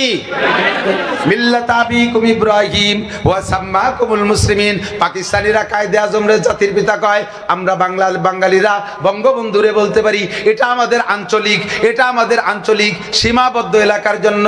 তবে আমেরিকার মুসলমানদেরও জাতির পিতা যিনি, জাপানের মুসলমানের জাতির পিতাও তিনি, বাংলাদেশের জাতির পিতাও তিনি। কথা বলেন ঠিক ঠিক না? সারা দুনিয়ার 200 কোটি মুসলমান 800 কোটি কাফিরও যদি মুসলমান হইয়া যায়, সঙ্গে সঙ্গে তার জাতির পিতার নাম হবে কি? ইব্রাহিম খলিলুল্লাহ আলাইহিস সালাম। তার কোনো নেকিতে অভাব নাই, পদমর্যাদার অভাব নাই, সম্মানের অভাব নাই, তার আয়ের উৎসর অভাব নাই। তারপরও মরার আগে মেহমানদারি খুলে রেখে গেছেন, মরার আগে মেহমানদারি খুলে রেখে গেছেন। আমরা আপনারা লবণ খাই, বিস্কুটের মধ্যে লবণ আছে, আছে না নাই কথা কান? ঝোল রান্না করি লবণ দিয়া, তারপরে তো তরি তরকারি সব কিছুর মধ্যে লবণ আছে, লবণ ছাড়া কোনো খানা খাই না। কম খাই বেশি খাই, একটা দানাও যদি খাই, ইব্রাহিম খলিলুল্লাহ তার নেকি পাইয়া যায়। অত বড় বুজুর্গ, অত বড় জলিলুল কদর নবী হইয়া সে যদি এরকম মরণের পরে কিয়ামত পর্যন্তর জন্য একটা সাদকায়ে জারিয়া, একটা স্থায়ী আয়ের উৎস খুলে রেখে যেতে পারে, তাহলে আমার আপনার কিছু দায়িত্ব আছে না নাই? কখন মরবো বলতে পারি না, কতক্ষণ বাঁচবো বলতে পারি না। কথা বলুন ঠিক কি ঠিক না? নেকি যা করছি এতে কি হবে তা আল্লাহই ভালো জানে। যদি কষ্টি পাথরে মাপতে যাই, এখানে চেহারা দিকে বুঝতেছি। আমি মাঝে মাঝে বলি, যে যার ব্যবসা করে সে তার মাল দেখলি চেনে। কথা কন না? যারা এই যে বাজারে ছাগল জবাই দেবে আছে কসাই, ওর কাছে একটা তাজা ছাগল নিয়ে যাবে, বলবে নান্টু দেখ দিই ছাগলে কয় কেজি হতে পারে। নান্টু গলা চিপে ধরে কাকা 13 কেজি। তুই কি রে বুঝলি যে এই গলা চিপে ধরে 13 কেজি? কয়ে জবাই দিতে দিতে অভিজ্ঞতা হয়ে গেছে, গলা যদি একটুক মোটা হয় পিছনে 13 কেজি হয়। তো 10 বছর কসাইয়ের ব্যবসা করে যদি ছাগলের গলা চিপে ধরে পিছনে 13 কেজি বুঝতে পারে, আমি 30 বছর এই ওয়াজের ময়দানে কাজ করি।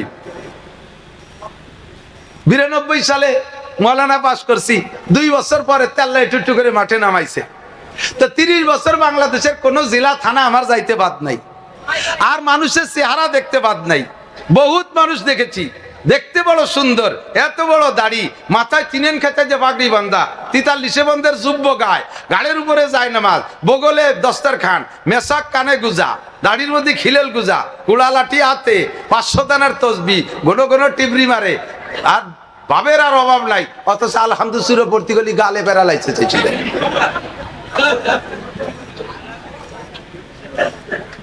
বহুত বড় আলেম কিন্তু লেখাপড়া জানে না। বহুত বড় আলেম লেখাপড়া জানে না। এর ভিতরে চেহারা দেখে টের পাই, মাল দেখলে টের পাই। কারে জিজ্ঞেস করলে দোয়া কুরুতি ফেল করবেন, কারে জিজ্ঞেস করলে একামত শুদ্ধ দিতে পারবেন না, কাকে জিজ্ঞেস করলে সূরা ফাতিহা পড়তে পারবেন না, কি আত্মায়াত শুদ্ধ পড়তে পারবেন না। আমি যাকে টার্গেট করব ইনশাআল্লাহ সে ফেল করবেন, এই অভিজ্ঞতা হয়ে গেছে। তো এই যে ডুপ্লিকেট ইবাদত, আমার সূরা ভালো না, দোয়া কুরুত ভালো না, আমার নামাজ কালাম সুন্দর না, এই নামাজ দিয়ে জান্নাতে যাব, এর আশা খুব কমই করা যায়, এর আশা খুব কমই করা যায়। ও দোস্ত, কাজেই আমাকে মরণকাল পর্যন্ত, কিয়ামত পর্যন্ত আমাকে কবরের জিন্দেগিতে থাকতে হবে। ওয়ানাদি অনন্তকালের সুখের জীবন জান্নাত আমাকে উপভোগ করতে হবে। সেই জন্য আমাকে একটা স্থায়ী আয়ের উৎস খুলে রেখে যাওয়া দরকার। কথা বলেন ঠিক কি ঠিক না? একটা স্থায়ী আয়ের উৎস খুলে রেখে যাওয়া দরকার। আরে ভাই এদিক তাকান, আপনি নামাজ পড়তেছেন, আপনার নামাজ কবুল হচ্ছে না, কারণ আপনার নামাজই হচ্ছে না। ভালো করে মনে রাখেন, যাদের কিরাত গলত, যাদের কিরাত গলত, খুদার কসম তার নামাজ বিগত হয় নাই, এক ওয়াক্ত হয় নাই। না পড়ার কারণে যেমন এক ওয়াক্তের কারণে 230 কোটি 40 লক্ষ বছর জাহান্নাম, যারা ভুল কিরাতে নামাজ পড়ছেন তাদেরও 200 কোটি 30 লক্ষ 40 হাজার বছর জাহান্নাম। তাহলে ভরি কি এলো? তাহলে তো আর পড়বো না সামনে। না পড়লে আমার কি হয়েছে, না পড়লে আল্লাহর কি হয়েছে? তুমি না পড়লে না পড়ি বলো, ধুলাই যেদিন খাবা সেই দিন বুঝবা। তা এখন কি করা যায়? তাই করতে হবে, ছাড়িয়ে দিয়ে তো উপায় নাই, ছাড়িয়ে দিয়ে উপায় নাই। করতে হবে কি? কিরাত্রে শুদ্ধ করতে হবে। কথা কন, কিরাত্রে শুদ্ধ করতে হবে। আর শুদ্ধ করার মেহনতের ভিতর দিয়ে নামাজটা জামাতে পড়তে হবে। আমরা হানাফি মাযহাবের কি বলা হয় উম্মত, জনগণ। আমাদের মাযহাবের মাসালা হলো মান কানা লাহু ফি সালাতি ইমামুন ফাকিরাতুল ইমামি লাহু কিরাতুন। যার নামাজে ইমাম আছে, ইমামের কিরাতি কিরাত, আপনার কিরাত সূরা ফাতিহা পড়া লাগবে না। কাজে আমরা এদিক দিয়ে বেঁচে যাচ্ছি, ফরজ ইবাদত যত দায় মুক্ত হয়ে যাচ্ছি। বাস এদিকে চেষ্টা করি আর কিরাতকে শুদ্ধ করার চেষ্টা করি। তারপরও আমার নামাজে অনেক গাপলা থেকে যেতে পারে, অশুদ্ধ হচ্ছে, বা নামাজের ভিতরে ইখলাস নাই, খুশু নাই, বুঝতে হবে। কথা খালি বাতাসে উড়িয়ে যেতে দেবেন না, কথা খেয়াল করবেন। আমার নামাজ যত সুন্দর পড়ি, মালিকের যদি পছন্দ না হয়, ওই নামাজের বিনিময় আশা করা যায় না। কিন্তু আপনি নামাজ না পড়েও লক্ষ লক্ষ কবুল নামাজের নেকি পাবেন। এমন একটা ট্রাস্ট শিখাই দেই, বাড়ির কাছে মসজিদ আছে, ওই জায়গায় একটা জায়নামাজ পরিমাণ কাজ আপনি করে দেন, একটা জায়নামাজ পরিমাণ কাজ আপনি করে দেন। ওই জায়নামাজে আপনি নামাজ পড়ছেন, আপনার নামাজ হয় নাই, আপনি তো শুদ্ধ পড়তে পারেন না। ওই জায়নামাজে আর একজনও অশুদ্ধ নামাজ পড়ছে, তবুও আপনি একটা জায়নামাজ পরিমাণ জায়গা মসজিদের মধ্যে টাইলস দিয়ে, ইট দিয়ে সবকিছু মিলে একটা জায়নামাজ পরিমাণ কাজ করে দিয়েছেন। কিয়ামত পর্যন্ত ওর উপরে যত মানুষ নামাজ পড়বে, আল্লাহর কসম সম পরিমাণ নামাজ আপনার আমলনামায় জমা হবে। এদিক তাকান, হযরত পোকা খেয়েছে কোন নবীকে? আইয়ুব আলাইহিস সালাম। কোন নবী? আইয়ুব আলাইহিস সালাম। আইয়ুব আলাইহিস সালাতু ওয়াস সালাম, লম্বা কিসসা বলবো না। মাগরিবের সময় উনি বসে আছে ঝুপড়ির ভিতরে, শহরের ডাস্টবিন যেটা, সেই জায়গা পচা জায়গা, নোংরা জায়গাটা যায় কামাই করতে, ইনকাম করতে, খাদ্য সংগ্রহ করতে। তো আইয়ুব আলাইহিস সালাম ওই পচা ঝুপড়ির মধ্যে ফেলাই রেখে, আইয়ুব আলাইহিস সালাম কেমন ছিলেন? এরকম একটা মানুষ শোয়া, যখন দূর থেকে যে দেখবেন মনে হবে যেন সম্পূর্ণ পোকা, ওর ভিতরে কেউ কেউ আছে বলে মনে হয় না, পোকার একটা স্তূপ, অত তলে মানুষটা রইছে, পোকায় পোকায় জর্জরিত করে ফেলাইছে। কেউ চোখ দিয়ে দেখে না, গিন্নাতে একবার দেখলে সে 1 মাস খাবার খাইতে পারে না। রহিম আলাইহিস সালাম রাইখা উনি গেছে গ্রামে খানা আনতে, কাজের বিনিময়ে খাদ্য সংগ্রহ করে। এই রহিম আলাইহিস সালাম খানা নিয়ে আসতে আজকে একটু রাত হয়ে গেছে, সময় হয়ে গেছে 18 বছর। কয় বছর? 18 বছর চলে গেছে। 18তম বছর মাগরিবের সময় জিবরিল আলাইহিস সালাম সন্ধ্যাকালে আইসা আইয়ুব আলাইহিস সালামকে সালাম দিয়েছে, আসসালামু আলাইকুম ইয়া নবী আল্লাহ আইয়ুব, কাইফা হালুক? হে আল্লাহর নবী আইয়ুব কেমন আছেন? আমরা হইলে কি করতাম কোন তো? কোন রুগী বুড়ো বারান্দায় পড়ে আছে আর তার ভাগ্নে টাগ্নে ইত্যাদি যদি দেখতে আইসা, মামা কেমন আছেন? তোমার চোখ কানা হয়ে গেছে, কিরম আছে দেখো না? আল্লাহ তো পাইছে আমারে, সিল্লেতে আইছে বললাম না, ট্যাঙ্কান পোড়া হয়ে গেছে।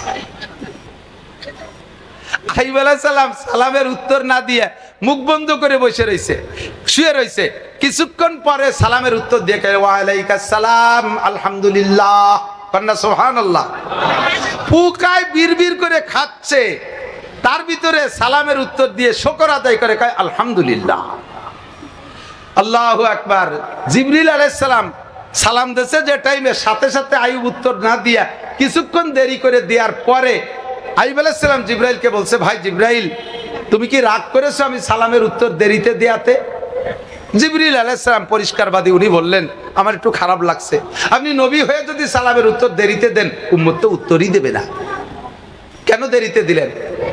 আইয়ুব আলাইহিস সালাম বললেন, ভাই তুমি যখন সালাম দিয়েছো তখন আমার মুখের ভিতরের থেকে আল্লাহর 2টা মেহমান মাংস কেটে কেটে খাচ্ছিল। জিব্বে খায় না তারা, মুখের ভিতরে সাইডের মাংস খাচ্ছিল। আমি যদি ওই সময় সালামের উত্তর দেই, জিব্বেই নাড়া লাগে আর ওই মেহমান দুটো ডিস্টার্ব হয়, তারা অতিরিক্ত থেকে যায়। কিয়ামতের ময়দানে যে যদি তারা আল্লাহর কাছে অভিযোগ করে, আল্লাহ লক্ষ লক্ষ পোকায় তোমার আইয়ুবের গাছ থেকে খাইলো, কোনোদিন তাদেরকে ঠেকাইলো না, আমাদেরকে ক্ষুধার্ত অবস্থায় তুমি পাঠাইলা, আমাদের মেহমানদারি ছিল আইয়ুবের মুখের ভিতরের মাংস খাইতে গেছে আর আইয়ুব জিব্বে নাড়া দিয়ে ডিস্টার্ব করেছে, তৃপ্তি সহকারে খাইতে দেয় নাই, এই পোকা দুটো যদি অভিযোগ করে আমি আল্লাহরে কি জবাব দেব? ও ভাই ওই পোকা দুটো খাইয়ে যখন তৃপ্তি সহকারে থেমে গেছে তারপরে আমি উত্তর দিছি, এই জন্য একটু দেরি হয়ে গেছে। পারবেন পারবেন? সুখের সময় আলহামদুলিল্লাহ, দুঃখের সময় আলহামদুলিল্লাহ, এর নামই হলো ঈমান। তাই দেরি হয়ে গেছে, তবে কেমন আছেন? আলহামদুলিল্লাহ। এই পোকায় খাইয়ে ফেললো সারা গা, এরপরে আপনি ভালো আছেন কোন কি কইরা? কয় যে আমার মালিক আমারে এই হালাতের উপরে ঈমানটা ঠিক রাখছে, এত কষ্টের উপরে আমি অভিযোগ করি না, এজন্য আমি আমার স্বাভাবিক অবস্থানের পর ঠিক থাকতে পাইরা আমি শুকর আদায় করি আলহামদুলিল্লাহ। আল্লাহ পাক কয়, জিবরাইল আইয়ুব কি জবাব দিয়েছে? কয় আল্লাহ মানুষ যে এইরকম মুহূর্তে এমন জবাব দিতে পারে আমার জানাই ছিল না, এ কি আজীব, তুমি আর কতকাল তোমার এই ফকিরে কষ্ট দিবা? আল্লাহ কয় আর হবে না, আমার আইয়ুব পরীক্ষায় পাস, এখনই তার রেজাল্ট দিয়ে দাও। কি দেব? কয় 1 নম্বরে তার শরীরটা ভালো করে দাও। সিস্টেম কি? জিবরিল আলাইহিস সালামকে আল্লাহ শিখিয়ে দিয়েছেন, সেই শিক্ষা অনুযায়ী আইয়ুব আলাইহিস সালামকে বলছেন, ভাই আইয়ুব আপনাকে আপনার বুক আপনি পাস করে গেছেন, এখন আপনার শরীর সুস্থ হবে। তবে সিস্টেম হলো আপনার পায়ের গোড়ালি দিয়ে মাটিতে একটু আঘাত করবেন, ওখান থেকে পানি উঠবে, জান্নাতি পানি। কোন সুবহানাল্লাহ।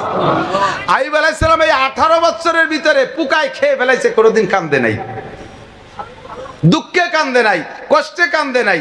আজকে যখন পা গোড়ালি মাটিতে রাখতে বলছে এন কান্দে দিছে। কি ভাই কষ্ট পেলেন, কাঁদছেন কেন? কয় ভাই আমি কোনো ব্যথাই কাঁদি না, আমার একটাই কষ্ট লাগছে, সেটা হলো আমি যে পায়ের গোড়ালিতে মাটিতে আঘাত করব, আমার পায়ে তো গোড়ালিই নাই, হাড্ডি হয়ে গেছে, গোড়ালি না, আমি কি দিয়ে আঘাত করবো? আল্লাযীনা জাহাদু ফীনা লানাহদিয়ান্নাহুম সুবুলানা ওয়া ইন্নাল্লাহা লামাআল মুহসিনিন। আপনাকে একটু চেষ্টা করতেই হবে, আপনার চেষ্টা যেখানে শেষ হবে আল্লাহর রহমত সেখান থেকে শুরু হবে। আমি ইচ্ছা করলে বালতি ভরে পানি আই না, জান্নাতি পানি আই না, আপনারে গোসল করাইতে পারি, মালিকের ইশারা। এই চেষ্টাটুকু আপনাকে করতে হবে। নরম জায়গায় একটু পা রাখেন, যতটুকু নিচু হয় হবে। পায়ের গোড়ালির হাড্ডি দিয়ে মাটিতে একটু আঘাত করেছে, মাটিটা একটু নিচু হয়েছে, আর অজরে পানি শুরু হয়ে গেছে, পানির ঝর্ণা দ্বারা চালু হয়ে গেছে। জিবরিল আলাইহিস সালাম কাদা দিয়ে হাউস বাড়াইয়া পানি আটকাই ফেলাইয়া আইয়ুব আলাইহিস সালামকে বললেন একটু পানি পান করেন। কোষ করে একটু পানি পান করলেন, সারা গায়ের সমস্ত পোকা নাশে ঝরে পড়ে গেল। বাকি পানি দিয়ে গোসল করেন, সিটাই সিটাই গোসল করেছে। 1 সেকেন্ডের ভিতরে ভাই দারাদা শাইআন আইয়াকুলা লাহু কুন ফায়াকুন। মালিক কোনো কিছু করার ইচ্ছা করলে কোনো মেডিসিন লাগে না, অপারেশন লাগে না, ডাক্তার লাগে না, হাসপাতাল লাগে না। আল্লাহু আকবার, বিনা চিকিৎসায় তারে সুস্থ করে দিতে পারে। পানি গায়ে ছিটানোর সঙ্গে সঙ্গে আইয়ুব আলাইহিস সালামের গায়ের রং আগের চাইতে দ্বিগুণ উজ্জ্বল, আর কোত্থেকে মাংস আইসা পুরোটা শরীর সুন্দর হয়ে গেছে। 1 সেকেন্ডের মধ্যে সব কমপ্লিট।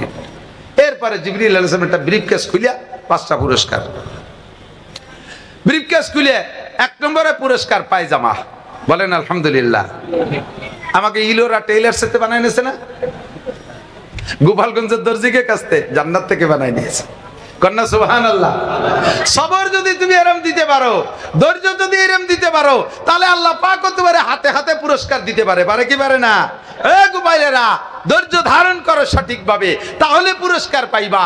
অধৈর্য হবা, ফেল করবা, কিচ্ছু পাবা না।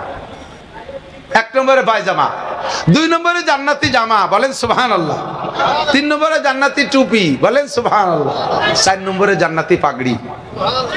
4টে পোশাক একজন মানুষের জন্য, মুসলমান পুরুষের জন্য 4টে পোশাকই কমপ্লিট পোশাক। দেওয়ার পরে একখান জায়নামাজ, 5 নম্বর পুরস্কার একখান জায়নামাজ দিয়েছে। সময় মাগরিবের সময়। তো জায়নামাজ দেওয়ার দ্বারা ইশারা পাইছে কি, যে শুকর আদায় করতে হবে নামাজের মাধ্যমে। কতক্ষণ? বিজয় দিবস, আনন্দ দিবস, শুকর দিবস কি দিয়ে? ইবাদত দিয়ে। বলেন কি দিয়ে? কলা গাছের গলায় মালা দিয়ে না, মূর্তির গলায় মালা দিয়ে বিজয় দিবসটা, আনন্দ দিবসটা। তাহলে সবগুলো কপালের উপরে ঝাঁটা মারে। ইবাদত করো, বিজয় দিবস, আনন্দ দিবস হতে হবে মুসলমানের জন্য ইবাদতের মাধ্যমে। কথা বলেন ঠিক ঠিক না? 21শে ফেব্রুয়ারি পালন করে ইবাদতের মাধ্যমে, 16ই ডিসেম্বর পালন করে ইবাদতের মাধ্যমে, এই 26শে মার্চ পালন করে ইবাদতের মাধ্যমে। তাহলে তোমাদের এগুলো আল্লাহর কাছে কবুল হবে, এগুলো স্থায়ী হবে। যখনই শিরিক আর কুফর আর অন্যায় পথে করবা, কপালের থেকে সব ধুয়ে মুছে চলে যাবে। জায়নামাজ পাই উনি বলছে আল্লাহ আমার কাছে সেজদা চায়, দাঁড়াই গেছে খুশি খুশি 4 রাকাত নামাজের নিয়ত করে। মাগরিবের ফরজ নামাজ কয় রাকাত? 4 রাকাতের নিয়ত করে দাঁড়াই গেছে। 4 রাকাত পড়তে যাইয়া, তহবিব শরীফের মধ্যে আসছে হুজুর হাদিস, 4 রাকাত পড়তে যাইয়া খুশিতে কানতে কানতে কানতে কানতে 3 রাকাত পড়ে সালাম ফিরিয়ে দিছে। 3 রাকাত পড়ে সালাম ফিরিয়ে দিছে। জিবরিল আলাইহিস সালাম পাশে থেকে লুকমা দেশে না তালি আরবা সাল্লাম তাআলা সালেসে রাখা। আপনি 4 রাকাতের নিয়ত করলেন, তো 3 রাকাত পড়ে সালাম ফিরালেন কে?